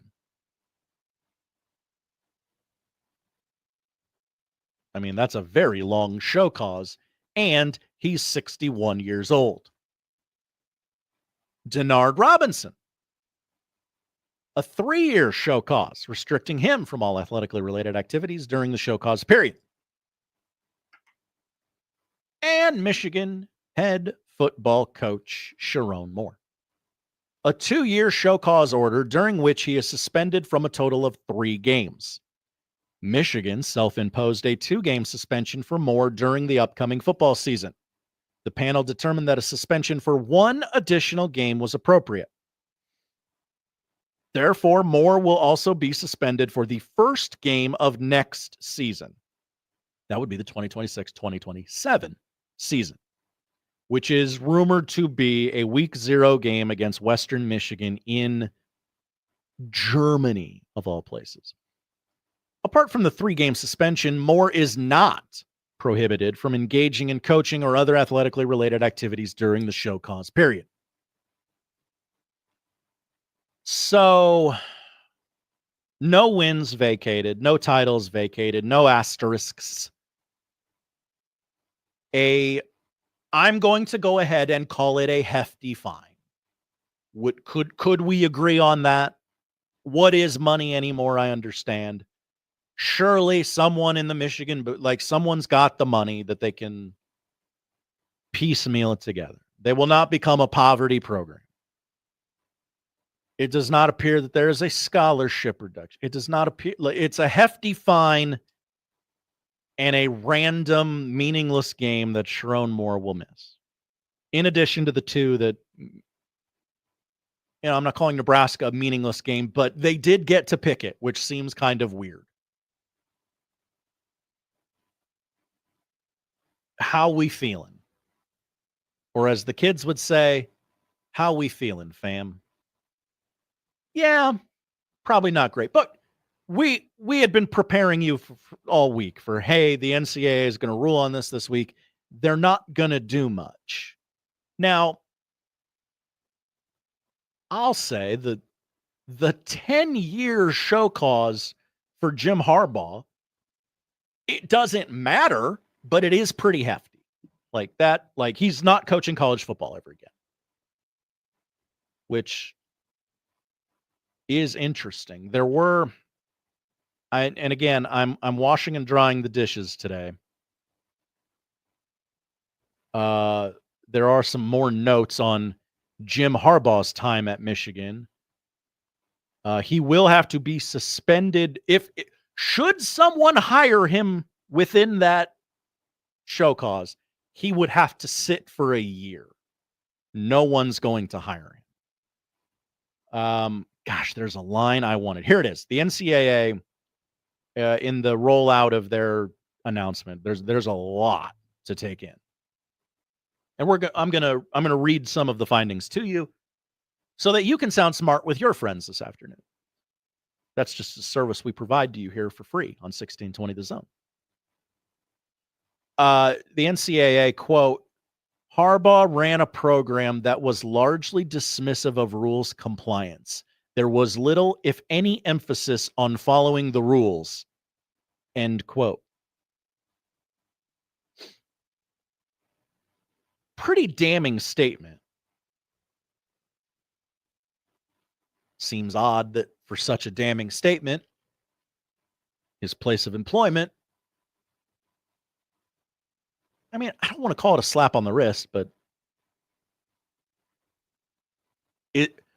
I guess let me do a sports radio thing with this instead of just read the internet, which I'm very good at reading the internet. I could read the internet to you for the next 15 minutes.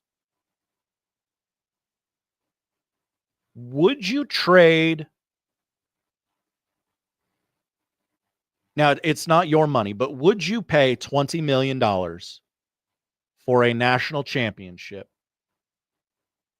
And okay, but with that national championship, every other fan base in the sport hates you.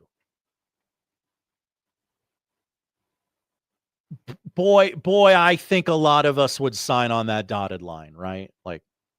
Now I know a lot of us here at Nebraska are no, we're above board. We do things clean. We're a relatively clean place, blah, blah, blah, blah, blah, blah. Yes. Every place wants to be that program. But now it's too sportsy a poll question to put on the poll. Some other radio show is going to have to do that because we would never here at the Connor Happer Show. But I imagine if you put it on a poll, would you trade $20 million for a national championship, but in return, you have to be the villain of the sport? I bet you 70% of the audience has taken that deal. And 30% was like, no, I would never win that way. Oh my gosh, I want to clutch my pearls right now. I'm glad a lot of you in the chat are just straight up saying, yes, I would take that deal instead of, like hemming and hawing about it.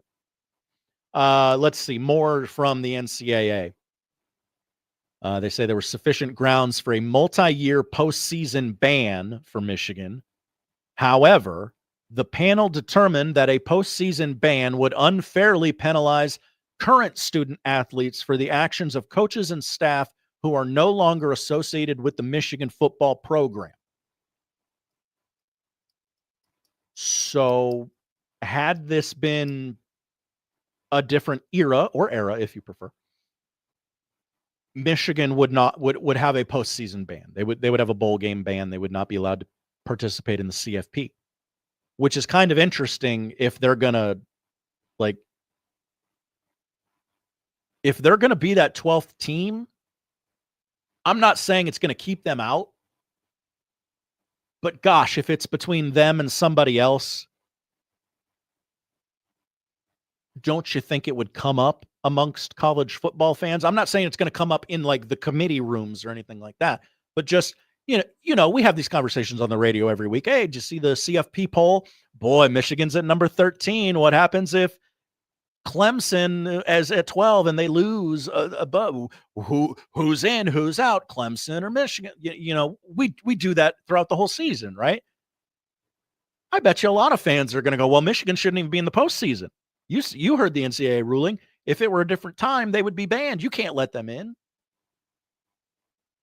Got a feeling that little nugget is going to come up a few times throughout the season. They're ruling on Connor Stalions' scheme, I guess. During the 21, 22, and 23 football seasons, Stalions directed and arranged for individuals to conduct off-campus, in-person scouting of Michigan's future regular season opponents. In doing so, Stalions purchased game tickets and transferred them to those individuals. Now, it doesn't say this in the doc, but I did read later. He paid for that out of his own pocket. He was not reimbursed. The school did not pay it. It wasn't on a P card or a company card or anything like that. Connor Stalions paid for it. While in attendance, they filmed the signal callers on the future opponent's sidelines and then provided that film to Stalions. Using the footage they collected, Stalions then deciphered their signals. We know that. Additionally, on one occasion, Stalions personally attended a future opponent's contest. In total, 56 instances of off-campus, in-person scouting of 13 future regular season opponents occurred across 52 contests. I'm going to guess that means, hey, they did this for 52 games.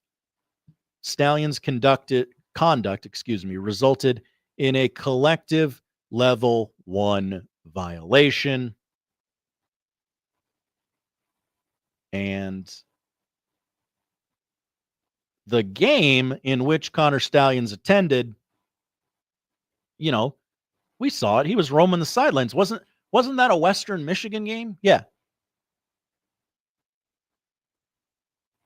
And Sharon Moore will sit out a week 0 game next year against Western Michigan.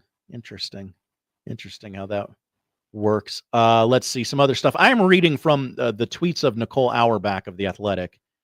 So that is where some of this is coming from. Want to give credit where credit's due. She worked hard on it after all. After Michigan pushed, the enforcement staff explained it didn't know the identity of the confidential source upon being contacted by the investigative. I don't think they would give that to you if you pushed Michigan. Let's see. More on Stallion's advanced scouting operations. He referred to the sideline footage he got from KGB members as dirty film. Boy, wonder how they cracked that code. Hey, you got the dirty film? Gee, what could that be alluding to?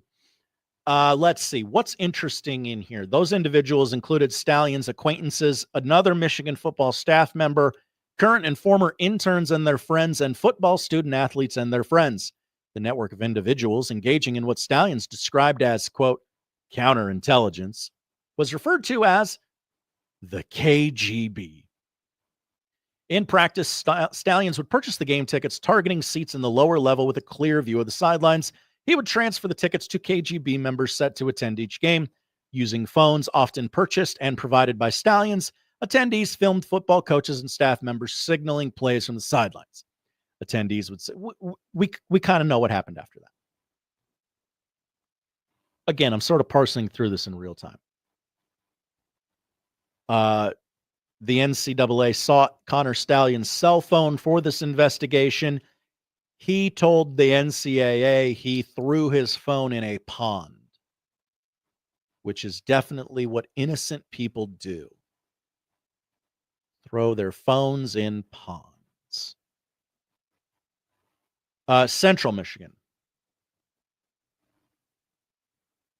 Central Michigan, excuse me, was the game that instead of Western Michigan. Again, I'm an idiot. On one occasion in 2023, Stallion's personally engaged in-person scouting when he stood on Central Michigan University's sideline wearing a bench pass and disguised in Central Michigan-issued coaching gear, which, quite frankly, we don't talk about enough. Also, Central Michigan going to get any punishment for that? Like, feels pretty weird that you just let him do that. According to interview statements by a former football staff member, Stallion's attended that game in part to decipher Michigan State signals. Yes, of course. But also to help a Central Michigan staff member with play calling. You can't do that. I would love to go help the youth of America on various college radio stations across the city. I don't get to go on UNO radio and like, hey, I can tell you what you're doing wrong.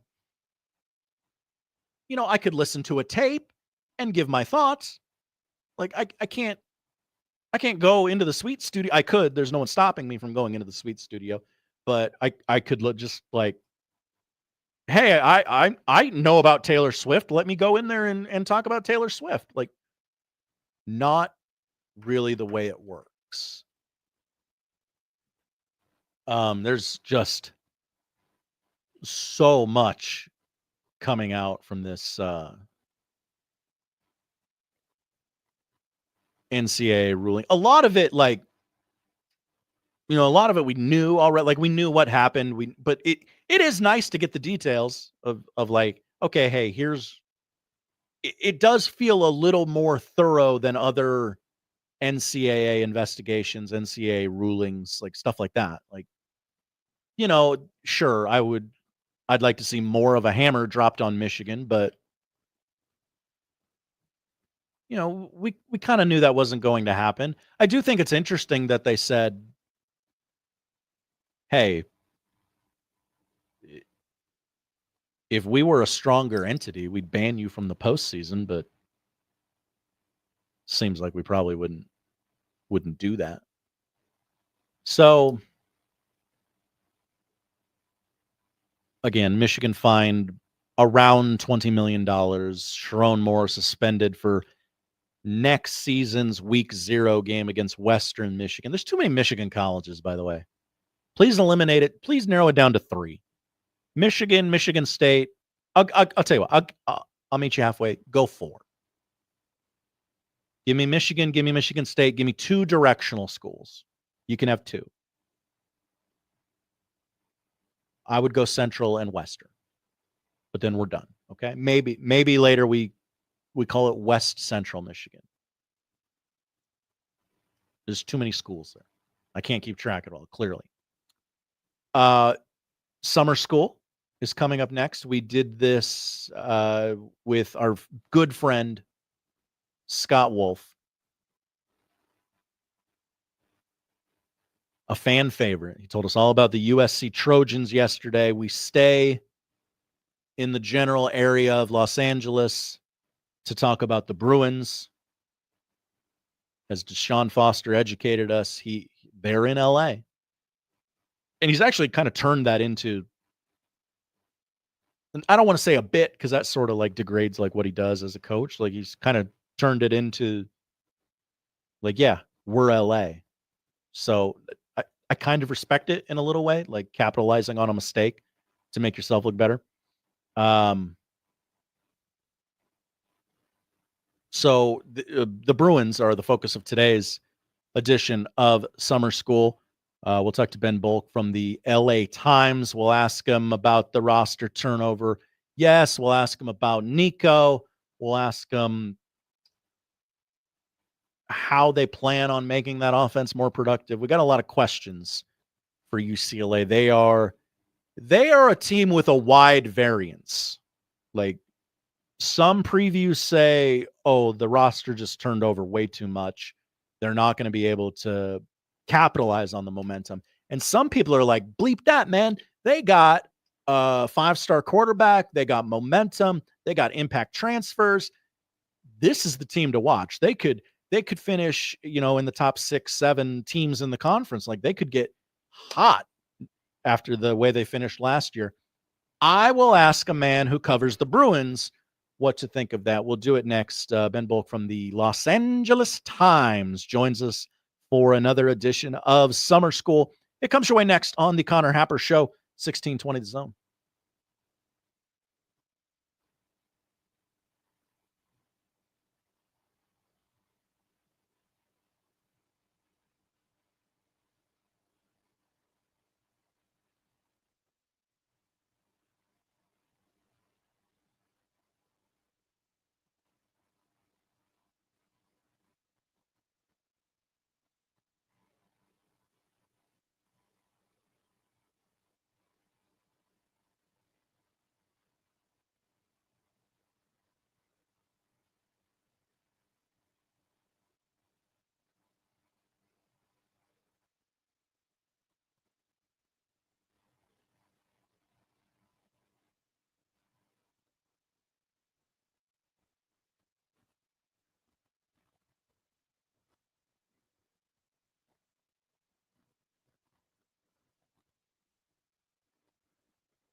Connor Happer Show, 1620 The Zone. Producer Josh in.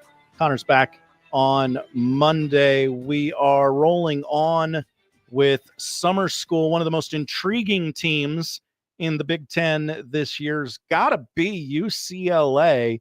Went on a kind of flipped the script halfway through the season, ended the season on a strong upward momentum, got a lot of impact transfers this year.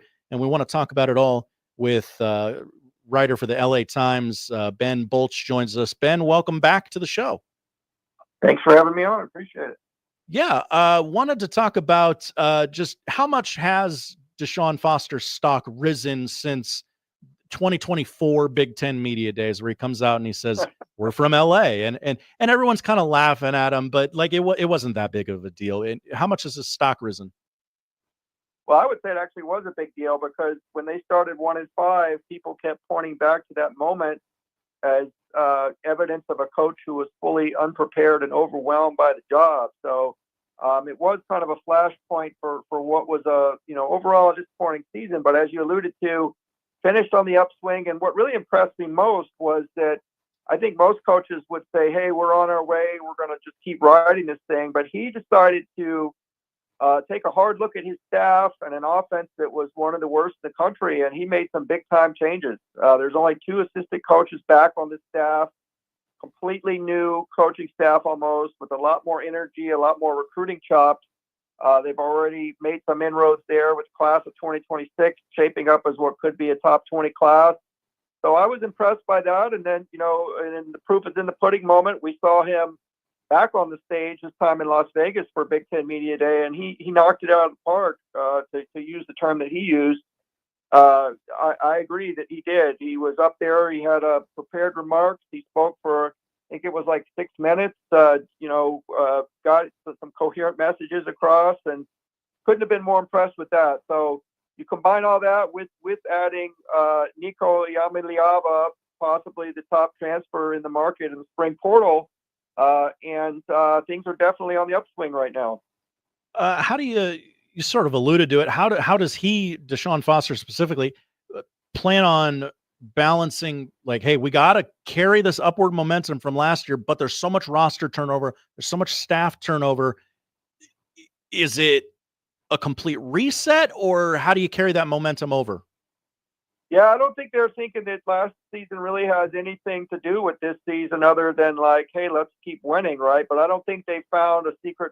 I think they found a secret formula that will just, they can now go on autopilot and it'll automatically keep going that way. And they realize they have to work every day, and they've got 55 new players and 8 new assistant coaches. So basically a whole new team with they're going to replace every full-time starter on defense, obviously new quarterback, new running back, and some new receivers as well. So it's going to look completely different this year. They buckled down in training camp. They held training camp in Orange County this year for the first time in forever because they're putting in a new grass field on campus at their practice facility.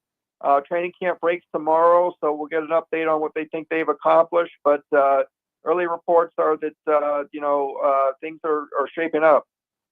What is the plan for the Bruins on offense with a new OC, Tino? I hope I'm saying this correctly. Sinceri from Indiana. I'm sorry. Right. Okay, nailed it. All right, go me.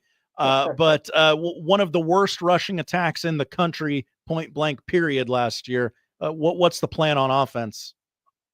I think they're going to be, it's interesting. We talked to Quasi Gilmer, one of the wide receivers, I think is going to be a breakout star. Remember that name, Quasi Gilmer? And he was basically saying, Eric Bieniemy's offense, the offensive coordinator last year, they would have to remember 17-word phrases. Now they're just getting signals and going. They don't have to have long huddles. They can just get the play in with some hand signals and get moving. So I think they already like that. He thinks that this is a much more college-friendly offense than what they had last year.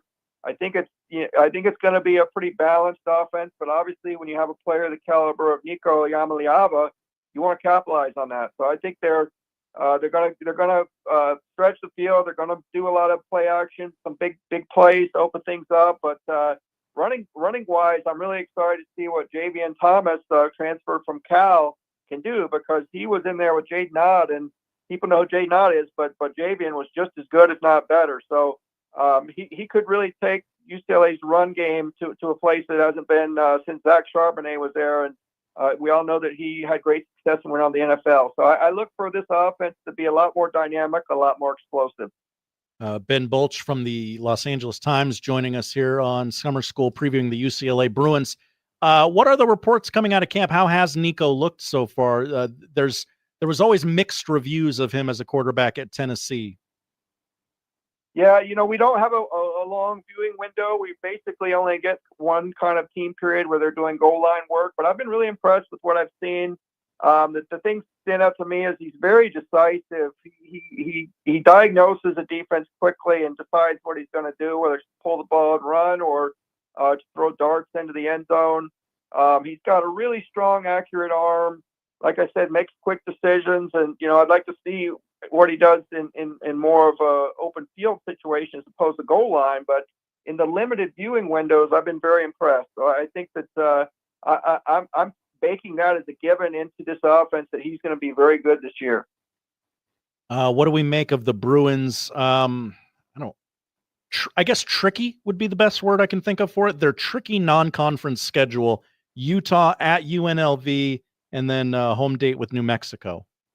Yeah, it could be sneaky hard, right? I mean, everybody knows Utah is a quality team. To open up with that is a huge challenge. And then UNLV's had some unprecedented success the last couple of years. I know obviously they have extreme turnover with a new coach and a new roster, but they're not easing into this schedule. So they're going to be challenged early, and I think people are excited to see that if they can win those first three games and then go on the road and beat Northwestern, which is their next game, that would set up a pretty monumental showdown against Penn State at the Rose Bowl in the fifth game. So, you don't want to get ahead of yourself, but I do think people are saying if they can get that early momentum, get in sync and get some wins, then this thing will be headed in the way they want it to go. They do get some benefits on the back end of that. Penn State comes all the way across the country to Los Angeles. There isn't there's some long trips for UCLA, don't get me wrong, but they don't have to go to the East Coast. I guess the furthest east they have to go would be Columbus. Tough place to play, obviously, but what's Foster's mentality on the grind of the Big Ten schedule, the travel difficulties that a lot of these teams have? Yeah, I think that's one thing that they will kind of take from last season is that, they kind of got a new travel schedule where they leave Thursday instead of Friday, and that allows them to go to the stadium on Friday, kind of walk around, soak in what it feels like to be in that stadium, take some photos, do the selfies, kind of get that all out of the way so that when they get there on Saturday morning, they're ready to play football and they're not awed or overwhelmed by anything. So I think that was a really good method they used. I mean, we saw them go to Nebraska in a game that I thought they would lose, and they looked good and won the game. So they had some momentum. They also won at Rutgers. So I think it was a method that served them well, and they're going to carry that over to this year. Sort of in the LA area, what are the expectations for the Bruins? Is it a bowl game or is it the national knock on LA teams is, they don't even know it's football season until the games start playing or whatever. But what are people saying about the Bruins? This is a hard team to read. I mean, I honestly can see realistic scenarios for anywhere between 4 and 9 wins. But I think, Nico is going to be the difference maker they needed. So I think they're going to win some of those coin flip games. I have my predictions coming out in a little bit more than a week, but I'll give you a little preview. I think they will have a good season. I think they're going to they're probably going to go 7-5, which is not great, but it's a step forward from where they were last year, and that will allow them to get the momentum they need to get even more highly ranked players in. So I think it'll be a good season. I don't think it'll be an elite season. I mean, maybe there'll be a point where, as I mentioned, if they get off to that good start, build a little bit of buzz for being on the fringes of CFP contention. But I honestly don't see that being a factor, from mid-season on. I think that schedule's too hard, and they don't have enough depth, proven depth across the board to really be an elite team. For the Nebraska fans listening in the audience, November 8th, the Huskers come out to the Rose Bowl. What's LA like early November? What should we pack? What should we dress? Oh, it's beautiful. It's beautiful. It'll actually, that's around the time of year where it actually does start feeling a little bit like fall. I mean, we literally can be in a heat wave through Halloween. But early November, it's pretty guaranteed that you'll get some cool, chilly evenings, and I'd say highs at most in the 70s. So, but by then, obviously, I think it's pretty chilly in Lincoln. So it's going to be a nice respite. This is why Notre Dame agrees to come out here every other year, right? Because it's beautiful in that time of year, and it's pretty much the perfect time to come to Pasadena. Well, I'm glad one team in LA is willing to play Notre Dame year in, year out. Yeah, well, that's in jeopardy now too. So we'll have to see that. But I don't obviously don't follow USC quite as closely. But I hope that continues. Yes, we do too. Ben Bolch from the LA Times. Thank you so much. We hope to talk to you the week of the November 8th game. Sounds great. Appreciate it. There he is, Ben Bolch, LA Times. Good get, Josh. Thank you. Many were, they didn't want to be the one to say it. So allow me to go out and tell you. Good get, Josh. Ben helping us out with summer school. A look at UCLA. He kind of said the things we were thinking, right? He said that, boy, this real wild card in the Big Ten this year, they could miss a bowl game, or they could be a very strong team this year. Like 4 to 8, 4 to 9 wins is kind of what you're thinking with this Bruins team. The Deshaun Foster thing. We here at the Connor Happer Show were laughing at the "we're from LA" thing. We got a great bit of content out of that. I like their head coach. I like his get down. He seems to be the right guy for the job. All reports are that, no, you don't understand. He cares about this program more than anybody. So I think maybe they got the guy, maybe not the quarterback, but in the Big Ten, is Nico a good enough quarterback to improve upon last season's momentum? I mean, but you're going to have to find out how good you are right away. It's not like last year where, they can go, what'd they go, like 1-6 or 1-5? 1-5. Should have beat Minnesota, that 5th loss. But I mean, they start 1-5, and then the whole thing just kind of flips. Like it just clicks. And unfortunately, Nebraska was on the end of that clicking, I guess, little 3-game win streak there for UCLA. Utah at UNLV, and then New Mexico. Then they get a bye week before going out to Northwestern. Penn State comes to Hollywood, and then at Michigan State. They host Maryland. Then they're at Indiana. That probably won't be much fun for them. But are there enough wins in there? And then there's a bye week, and then it's Nebraska at Ohio State, Washington at USC. Are there enough wins in there to get to a bowl game? I mean, now, granted, hey, Nebraska lost to these guys last year. I totally get that with what I'm about to say. Because we didn't see it in the UCLA Nebraska game. This was one of the worst offenses in the country last year. Just absolutely. Look, the kids are back in school now. We did a poll question on this. UCLA's offense last year was absolute ass.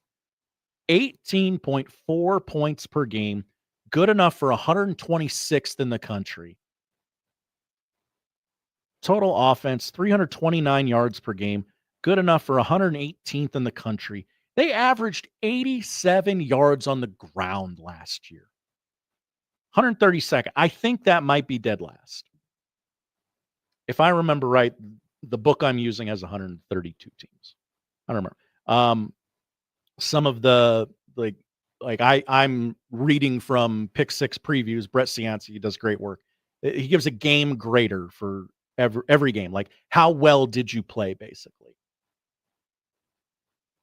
In a 42-13 loss to Indiana and in a 34-13 loss to Oregon last year, UCLA played two of the worst games that program has played in the last, I think, 5 years, 10 years. I don't remember how far back this thing goes, but like 5 years, last 5 years. The two worst games in UCLA over the course of the last 5 years. Just absolutely dreadful offensive performance. Cost Eric Bieniemy his job. And you hate to say it because we here at Nebraska have seen it like, oh, you say that and then it bites you in the ass. Nowhere to go but up for the UCLA offense. So you got to figure, I mean, gosh, I got it right in front of me. Let's look this up. A better offense, a competent offense would have won them certainly two more games. It would have won them the Minnesota game and the USC game last year.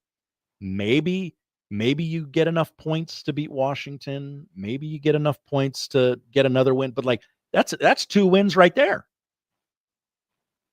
That's two wins right there that they could have had if they just had a competent offense. They were the only team in Power 4 football last year to not score 20 points. And they did not score 20 points in a game until Rutgers in the 7th game of the season. Like,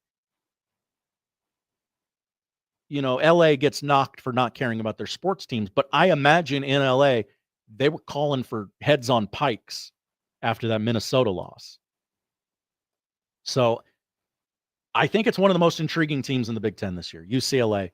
What are they going to do? Wide swath of games they could win, games they could lose.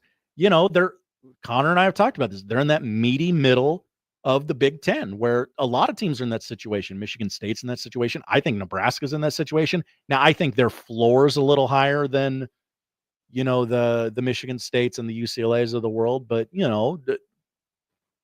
there are a lot of us around here are like, I don't really know if Nebraska's back, but they should be improved. All of these teams cannot be more improved than last year, right? Like somebody has to lose these Big Ten games.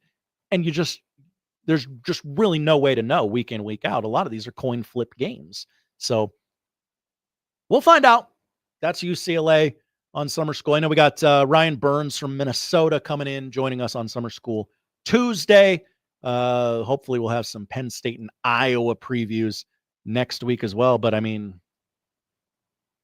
as school begins in the Omaha Metro, school is out for us here on the Connor Happer Show's Summer School. That is UCLA. We thank Ben Bolch from the Los Angeles Times for joining us. Really appreciate the time for all these people that have joined us throughout the course of Summer School. Coming up next, a lighter segment. I've used too much of my brain the last hour or so. We will get into the stupid and discuss the 5 best movies of Ben Affleck's storied movie career. He turns 53 today.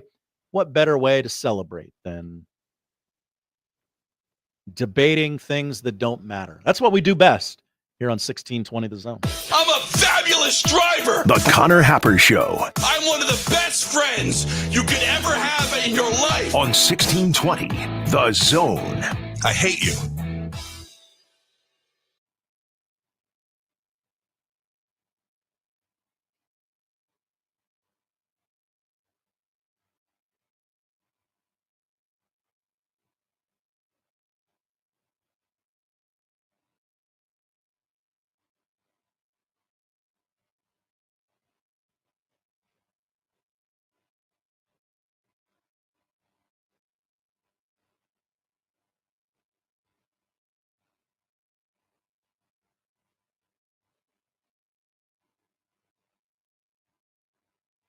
This summer isn't just hot, it's historic. Flash flood warnings are at a 40-year high, and it's not slowing down. Towns underwater, roads washed out, and in every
let's get back to the Connor Happer Show on 1620 The Zone. Here comes the clown.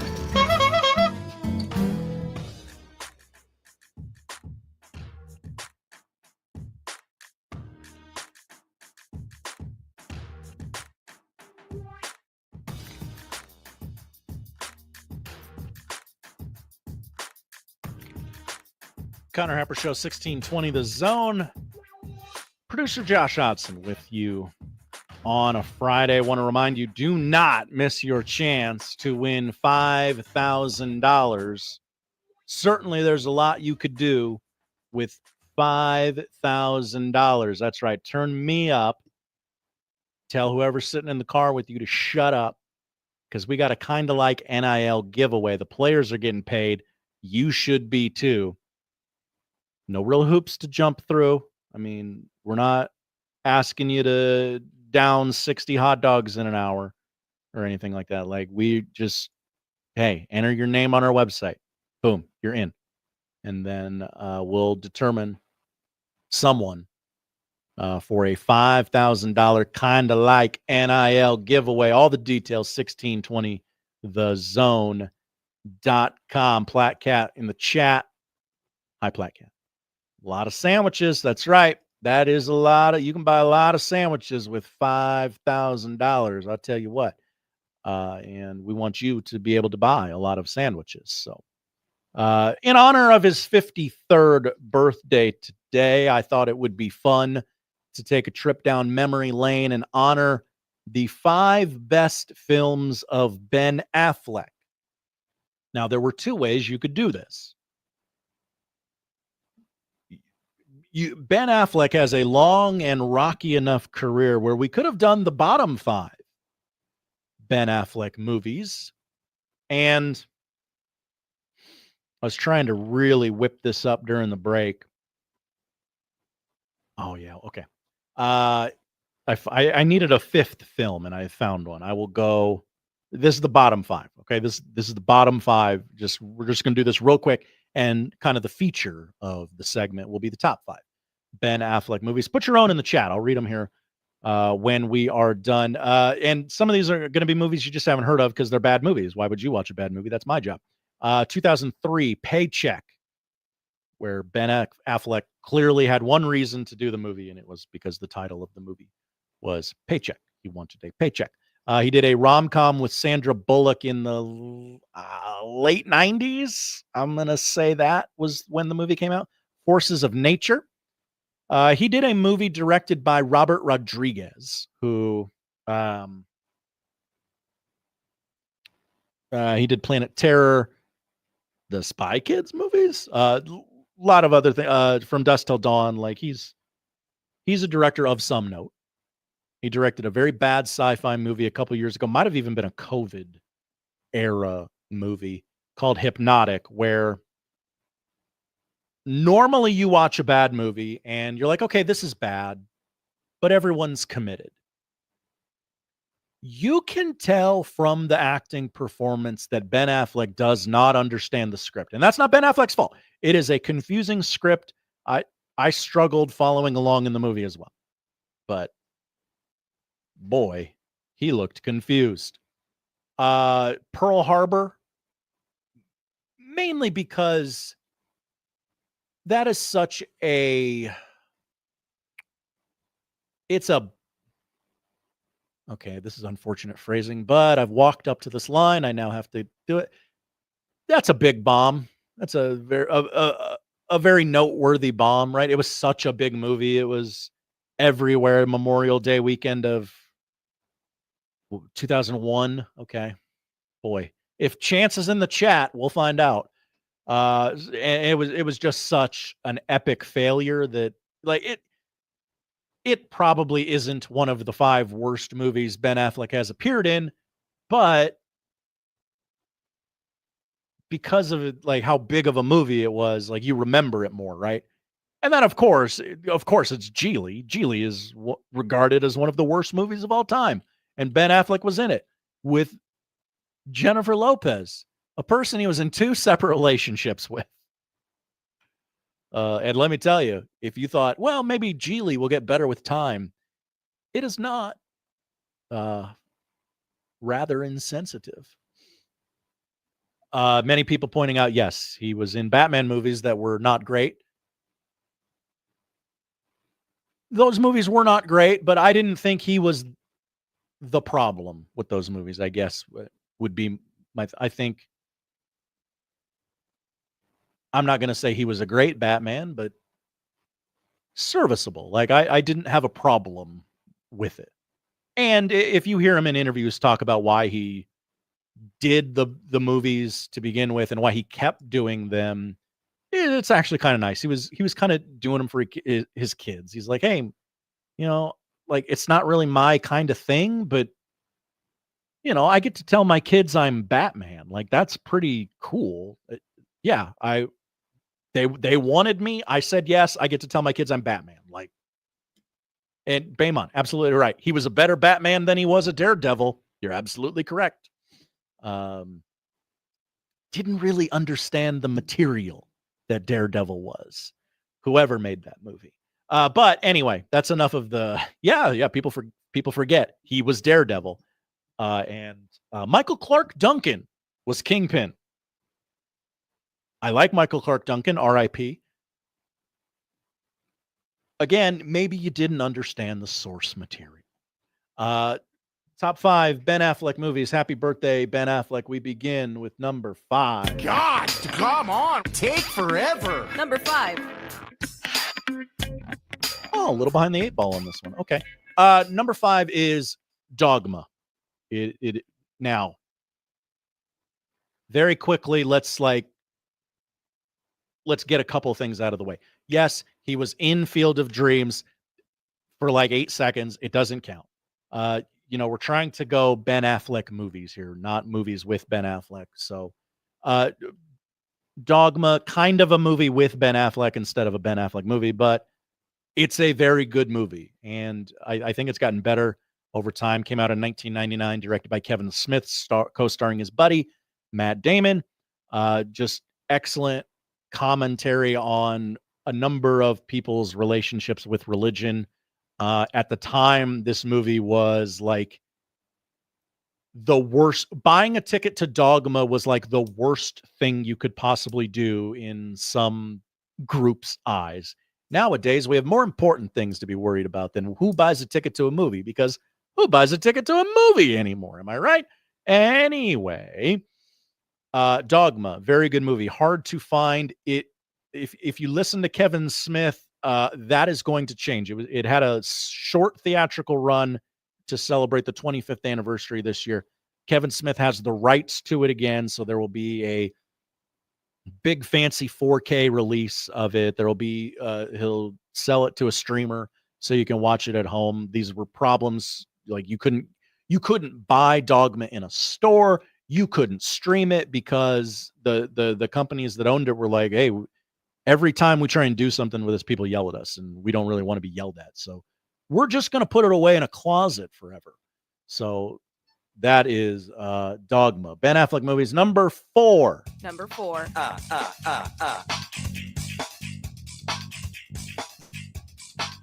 I don't know a lot of things about Michael Severe, but I know one of his favorite movies is The Accountant with Ben Affleck.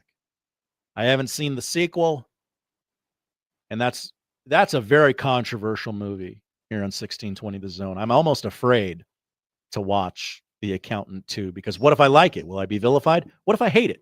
Will I be vilified? I don't want to be vilified, so I'll just stay out. I'll get to it. It's on Amazon Prime right now. I'll figure it out. But The Accountant came out in, gosh, when did that come out? Time is a flat circle. 2016. Ah, yes, we all remember 2016. Ben Affleck plays I don't want to get this wrong, so I'll just read the synopsis. A math savant uncooks the books for a new client. The Treasury Department closes in on his activities, and the body count starts to rise.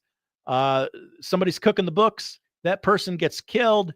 He's investigating the books and ends up investigating the murder.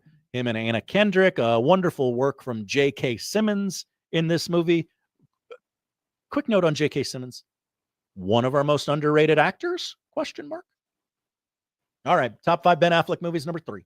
3. Combination of 3 and 5. Number 3. No Ben Affleck movie would be complete.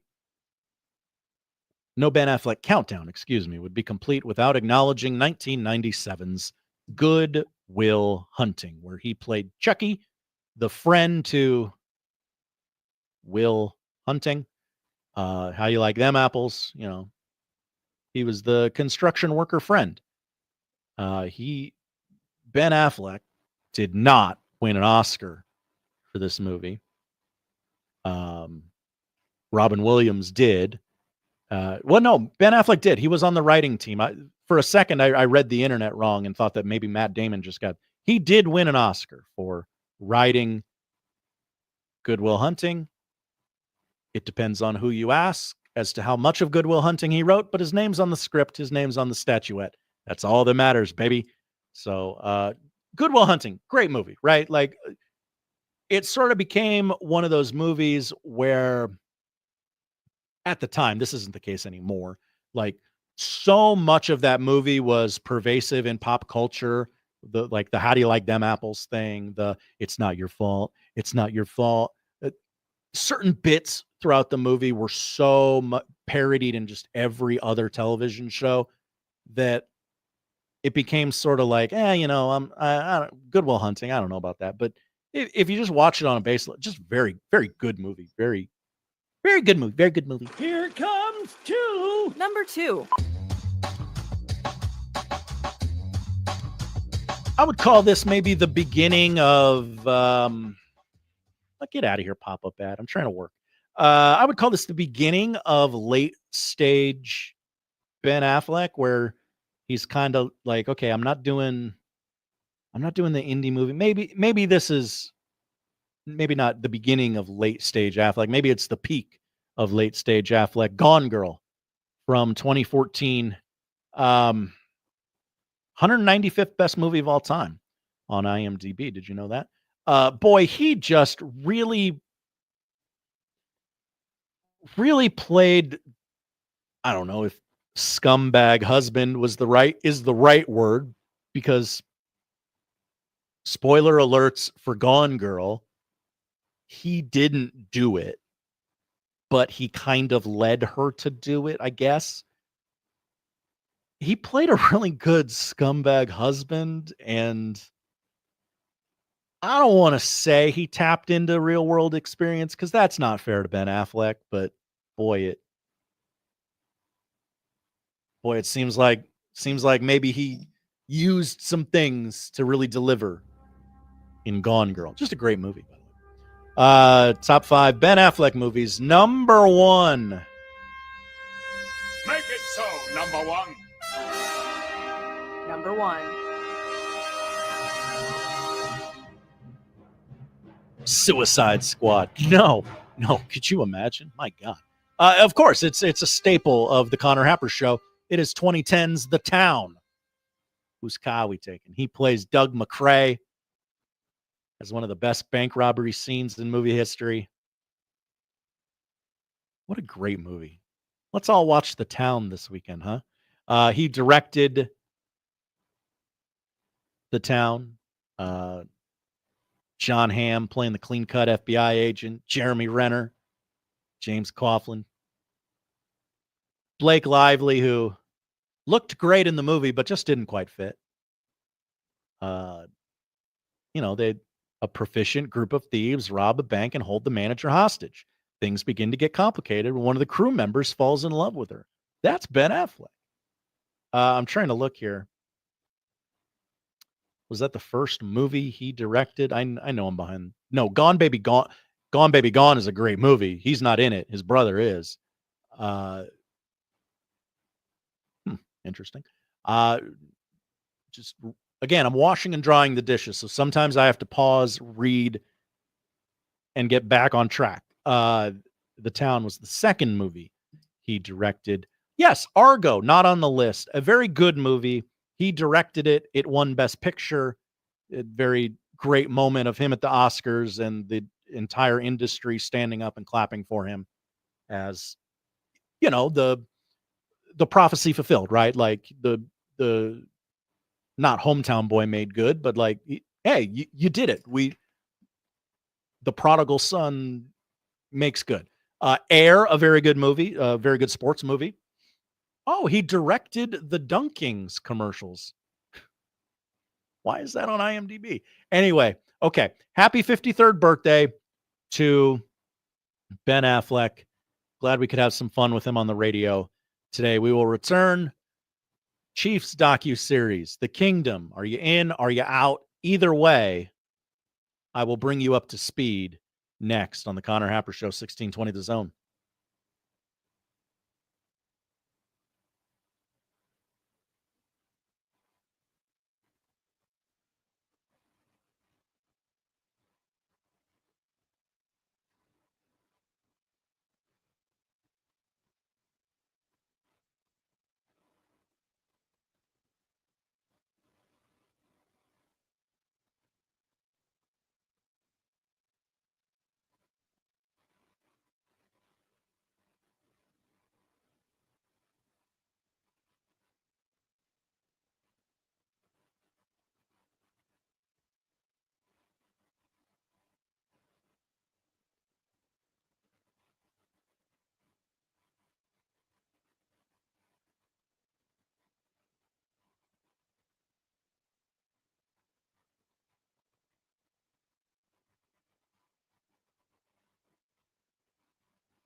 $16.20 The Zone. It's the Connor Happer Show.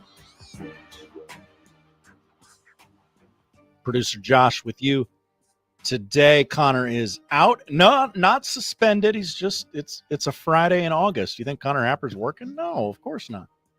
And we're okay with that. He'll be back on Monday. Don't worry. We'll get through this together. I'm taking you up to the start of USC. John Bishop and Michael Severe in for Josh Peterson today. They will have, I'm going to call it a interesting announcement for you football freaks. You're going to love it. Ooh, what is it? What is it? Oh, I can't wait. Tell me now. Well, you got to wait. I will let them be the ones to share it with you. I would never. Just kind of doing a whip around on some of the headlines here. Dana Holgerson talking to the media this afternoon in Lincoln. Here's a quote from Holgo the Oko regarding our favorite son, our native son, Dylan. He is apparently spitting hot fire, according to Holgo the Okwo. Here's the quote.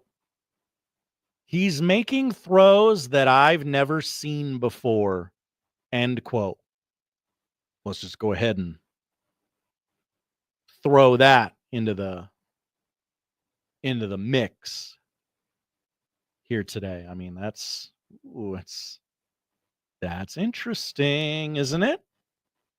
Or is that just, well, that's off-season talk. He's supposed to say that. I'd be worried if he didn't say that. I make fun of people saying that, but that's actually a perfectly acceptable reaction. I find myself in that place a lot, but I will admit this: the closer we get to football season, we are days away at this point, the more that I am willing to take something a coach or a coordinator says in a setting like that and just go, you know what? I want to believe. I'm ready to be hurt again. I will take the bait. A week ago, I might not have taken the bait. Now, I'll take the bait. Making throws he's never seen before? Ooh, how much football has Holgo watched over the years? He says the play has been fantastic. Raiola improved his ability to extend plays. Now, that's been a common thing we've heard throughout the course of the offseason is they want Dylan to maybe not run more, but like exactly that, like extend a play, like scamper over here, maybe, run for 7, 10, something like that. So I will read the notes. Sam McEwen is the first member of the media, the first scribe that popped up. So I'll scroll through his tweets. I will read them to you. We'll learn together. I've been hosting a radio show. I've been producing a radio show. I genuinely don't know what, if anything. I don't know if any of this is going to be interesting even, but I'm going to read it to you now because my thoughts on the kingdom can wait, and they will until the next segment. No Sip today because he's at this particular media function. Dana Holgerson will use Nebraska's second major scrimmage to, quote, see if we can sustain a drive. Okay. Interesting. What do you think he means by that? Dana Holgerson making throws I haven't seen before. The play has been fantastic. Read that one. Freshman TJ Lateef is now pushing Jalen Gramstad for the backup QB job, Holgerson said. Lateef is a very talented kid who can make plays with his legs and is learning the offense. Those are the tweets of Sam McEwen. So maybe they're not very far in to this press availability. Maybe I should have looked at that before I started reading it to you. But again, I'm producing and hosting. The host did a good job there. The producer should have warned the host not to do that. Hey, wait. You got to wait until more stuff comes out, or else you're just kind of sitting there. But that's okay. We've had enough of me talking, so I'm glad I could. The last segment was all me talking about Ben Affleck movies. Like that's a producer Josh segment, right? So in turn, you give me the Ben Affleck segment, I'll give you the Husker football segment, and read the quotes that I have. That's what I had at the time. Reaction from you on the best Ben Affleck movies. Many people pointing out I had it in my head. Mental note, hey, you got to say this. You got to say this line. And then I never said the line. He was the bomb in Phantoms. Yo. He was. CJ, top 3, Good Will Hunting, Argo, Dazed and Confused. Air was also good. I thought Air was very entertaining. Like I don't know how good it was, quote unquote, but very entertaining. I am not a Dazed and Confused fan. I like things to happen in my movies. I don't necessarily love a hangout film. Now, I know that that's a beloved movie amongst many, many people. And if you like it, that's great. I have no dislike of Dazed and Confused. I think it's very, very mid, very like, yeah, that was fine. I watched it. I've seen it a few times. You want to watch? I'm over at your house. You want to watch it? Sure, we'll watch Dazed and Confused.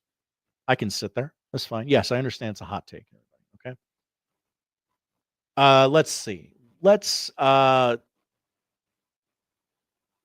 tell you this. Let's do a couple housekeeping things now so we don't have to do them before the show winds up. We were talking Nebraska football. Nebraska versus Cincinnati. Have you heard? Arrowhead, where the Chiefs play. We'll talk about them next. August 28th, there's going to be, Arrowhead, the parking lot there, very known for tailgates. We will have a tailgate. 1620 The Zone will be, we're hooking up with the Blur Events crew again. They will have a tailgate. And is there tailgate at Kauffman Stadium, in Kauffman Stadium? I don't have the exact details of this, but it is a very unique tailgate experience, and we want you to have the opportunity to get yourself in to the Blur Events tailgate at Arrowhead Stadium for Nebraska Cincinnati. You can enter to win 2 Blur tickets. That's a pair of passes, if you will.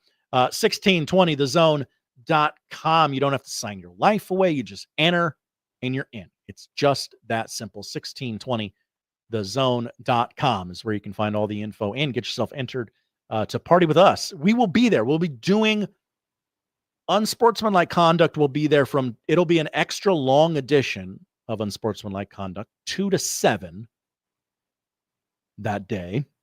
And at some point, I think at about 4 o'clock, the other hosts are going to mosey in and we'll do a round table. We usually do a preseason round table. Ours will be quite literally preseason, right before the season starts. We will preview the entire Husker football season. All of our hosts, Gary, Matt, Connor, Josh, John, maybe some special guests, ? Tune in more later to find out if that's confirmed or not. So it should be a fun day. Should be a fun day of radio, Unsportsmanlike Conduct, and we'll be live from Blur at the K that day. What do you say? You listen to us here on 1620 The Zone. I've teased it all day, so I've clearly built it up to be more than it will be, but I did watch the Chiefs doc on ESPN last night, The Kingdom, and I have some thoughts. I have a list. I don't know if it's terribly concrete thoughts, but they are some rapid fire thoughts, and I'll share them with you next on 1620 The Zone.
Connor Happer Show, 1620 The Zone. Connor back on Monday. Producer Josh sitting with you today as Travis checks in the YouTube chat. Hi, Travis.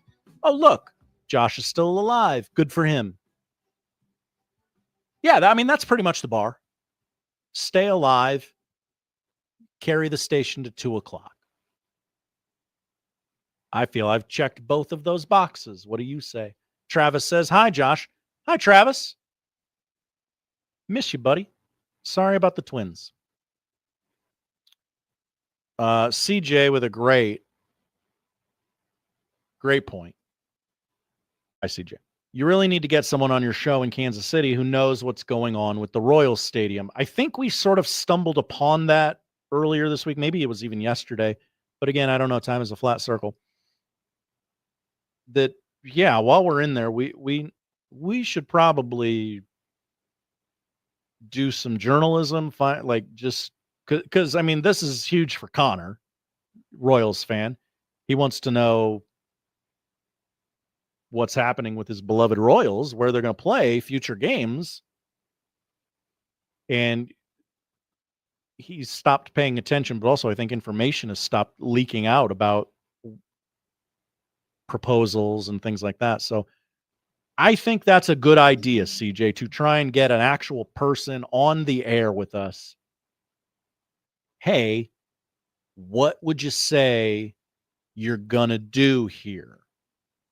So we appreciate CJ hopping in the chat. We love when people produce the show for us because it's one less thing that I have to do. I would love for someone to produce the show for me today, but then I wouldn't get paid. And that's really what it's all about, right, kids? So The Kingdom last night, 6-part Chiefs docuseries. I guess on the front end, I will tell you, I didn't know that this was a documentary on last season. I guess I kind of thought this was just a ripoff of Hard Knocks. I don't know why I thought that. That seems kind of stupid to think. So I'm thrilled that it wasn't. I'm thrilled that it was actually about something. First 2 episodes last night. 6 episodes will be aired in total. I have the Notes app on my phone, and I'm not gonna just read them to you, but I'm just gonna read them to you. I missed it. Were they under Arrowhead Stadium? Is that what that was? Is that what that cave thing was? I just came back from commercial and they're like, yeah, no one's ever been down here. Patrick Mahomes is like, I didn't know this place existed. And then the historian told them all about the history of the Chiefs, and it led into the documentary getting to tell you about I thought that part was actually really cool. Like, hey, there's a cave under Arrowhead Stadium, and there's a whole bunch of old artifacts here. As just kind of like a football fan, like I thought that was cool. The Alex Smith, Patrick Mahomes stuff was pretty cool. Like, obviously both of them have the gift of hindsight. I bet you Alex Smith kind of, like, I don't say that, like, it's going to sound like I'm a jerk, but I bet Alex Smith kind of just appreciates having 2 legs at this point. So yeah, Patrick Mahomes, quote unquote, took my job. Like, probably doesn't bother him because he has 2 legs. But it was really neat to hear them talk about how we've seen this not go well. I've heard this didn't go well in other places. Aaron Rodgers, Brett Favre. So I thought that was pretty good. Just even in shows like this, just a shred of insight seems incredible. Isaiah Pacheco. I wrote this note. Isaiah Pacheco, ... shoes in the pool? ? I understand there are certain training regimens, workout exercises, rehab, like that. Yeah, you wear shoes in the pool, and I get it, but literally putting your camera on a man as he's putting shoes on to jump into a pool, it's funny. Okay, can it just be funny? let's see. That's not important. Boy, a lot of this was Brett Veach getting his flowers, huh? I noticed that my brain works a lot like Andy Reid's brain. He works a lot in the overnight hours because that's when everyone leaves him the hell alone. I personally, me, producer Josh, I don't do my best work at midnight because it's midnight. I work best at midnight because it's quiet and no one else is demanding anything of me. I don't have my kid asking me for. I love my kid. I love doing things for my kid. I got to do stuff too. Same with my wife. She might be listening right now, so I need to tiptoe very carefully. I love my wife. I genuinely love doing things for my wife. I know she doesn't believe me. Sometimes I have things to do. Sometimes I have to sit in silence because it's the only way I can recharge my battery. Seems like Andy Reid does the same thing too. I thought the Andy Reid at BYU stuff was cool. I hadn't heard a lot of those stories before. Him and his courtship with his wife. I thought that was fun to go through. Many of you are commenting on how you hate the Chiefs, and I think that's hilarious. I think it's hilarious. Look, we're all tired of the Chiefs, okay? I have a note on that at the end, okay? That's the dismount, okay? We're getting there. I love Donovan McNabb. I don't think we talk about how fun it was to watch Donovan McNabb enough. There were other quarterbacks who threw the ball better. There were other quarterbacks who ran the ball better. I liked watching Donovan McNabb. There, I said it. And on a kind of a more serious, not kind of a more serious note, a definitely more serious note, genuinely shocked they spent as much time as they did on the death of Garrett Reed. They didn't have to. Major props to them.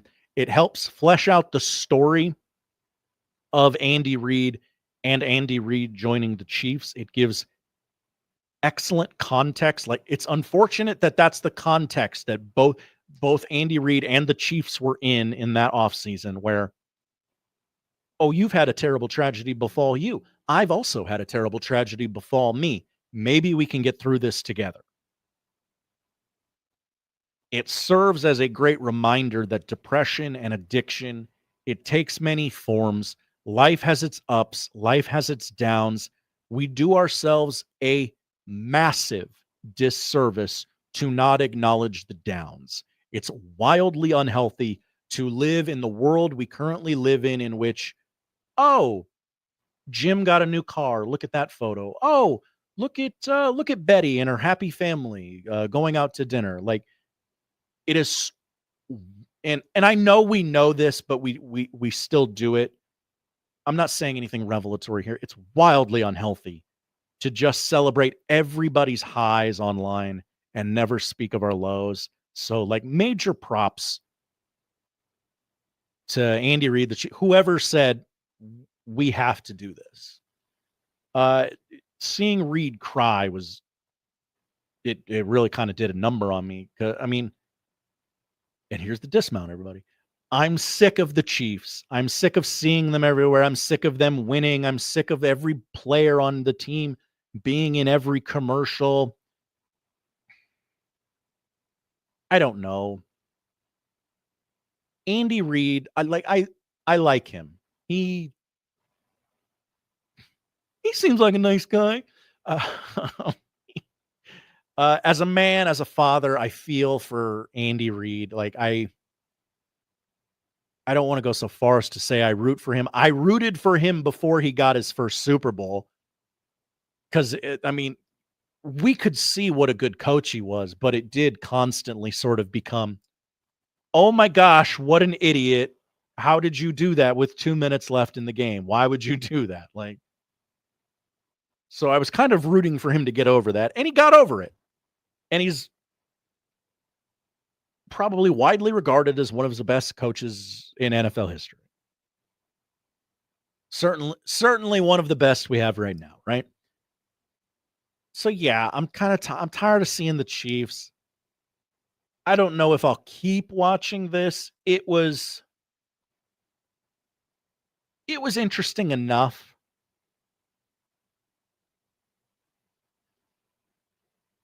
I'm literally debating in my own head right now if I would watch more episodes of this.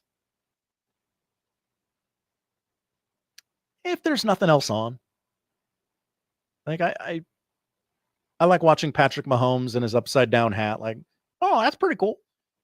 I do the worst Mahomes at 1620 the zone. I'll say that. But yeah, he's walking around there in his upside down hat, just like, hey, how's it going? How's it going?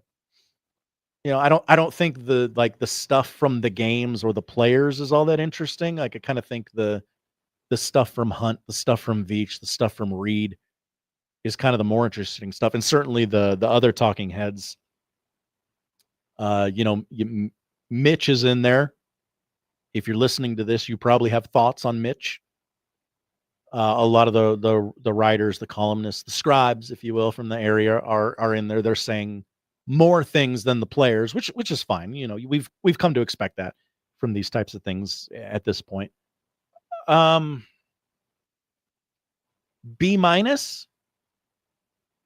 maybe a C+. I don't know. It's better than Hard Knocks, I guess.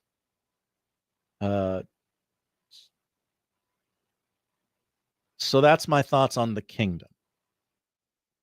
It's airing now on Disney Plus, ESPN Plus, probably Hulu. Hulu is not really a thing anymore. They're kind of squashing that. But that's my thoughts on The Kingdom. We'll come back. We will update the poll questions. We will tell you what to watch this weekend. Yes, there are things to watch this weekend. The Kingdom, not one of them. There. Take that, Chiefs. 1620 the zone.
final segment of the week here on the Connor Happer Show. 1620 The Zone producer Josh sitting in the chair today. Well, it's the chair I normally sit in because I'm the only one in this room. But Connor's back Monday. Don't worry. Fear not. Fear not. We update the poll. Well, before we update the polls, tell you what to watch, let's hear from you. A lot of people with a lot of thoughts on the kingdom and the Chiefs at large. And who am I? Who am I to say no? Let's see. Travis. Travis had many takes. There were two of them that I really liked, so I'll read those. Andy Reid is really the only redeeming thing about the Chiefs. I hated that he took the Kansas City job. He also has thoughts on Mitch Holthus. Mitch, let me tell you all the made-up ways the Chiefs have been doubted and victimized by everyone. Holthus, I have no thoughts or opinions on him. Yeah, that happened. That happened. I don't mean to dismiss it. That did happen. CJ, I'm not sick of the Chiefs winning. I'm sick of the Chiefs' asshat, toxic douche fan base. I don't know that that's been proven, but yes, I agree with you, CJ. Dino Ranger Anthony in the chat. Hi, Dino Ranger Anthony. Would you rather watch the Chiefs documentary or the Rodgers documentary? I would watch the Chiefs documentary on a running loop for the rest of my life before I watched the Aaron Rodgers documentary. Is there an Aaron Rodgers documentary? That sounds awful. Was there one on Netflix that I missed? I still haven't watched the Brett Favre one. I think I kind of know how that one plays out. Not well. Spoiler alert. Let's update the poll questions before we get out of here. There's just one, and it comes from me, not even the show. At producer_Josh, we retweeted it on the Happer Show account. I thought I had poll questions in this morning's crossover, but I guess I didn't. I asked, what are we more mad about today? Black uniforms or Nebraska Bud Light cans? This is something we did not talk about today. Nebraska football put out a graphic coming soon, and it's some Bud Light cans with the big red N on them. This triggered many. Many people who call other people snowflakes were triggered by a big red N being on a can of Bud Light. Just let that settle. No, we're sitting in this. Okay, there we go. 67% of the audience. Nebraska Bud Light cans. Now, that could be because the black uniforms are fine. John Bishop will come in here and he will rail against the idea of, oh my gosh, it's Michael Severe. Okay, I thought John Bishop was going to beat me up because I was talking trash about him. He's gonna be mad about the uniforms, and I don't think he needs to be. Michael Severe. It'd have been better if you'd have gotten more response from, are you more upset about black uniforms or black people? How do you think that would have played out? And now John Bishop coming in. I wasn't talking about you. Don't worry. Okay, he doesn't. He's not suspended, but he is not here today. What to watch this weekend as we get out of here? Baseball on our TVs. I've done a bad job of prepping the studio for John Bishop because the Cubs are. The Cubs offense sucks, so he's not bothered by the Cubs game not being on the TV as they play the Pirates this weekend. Also on FS1 at 1:20 tomorrow.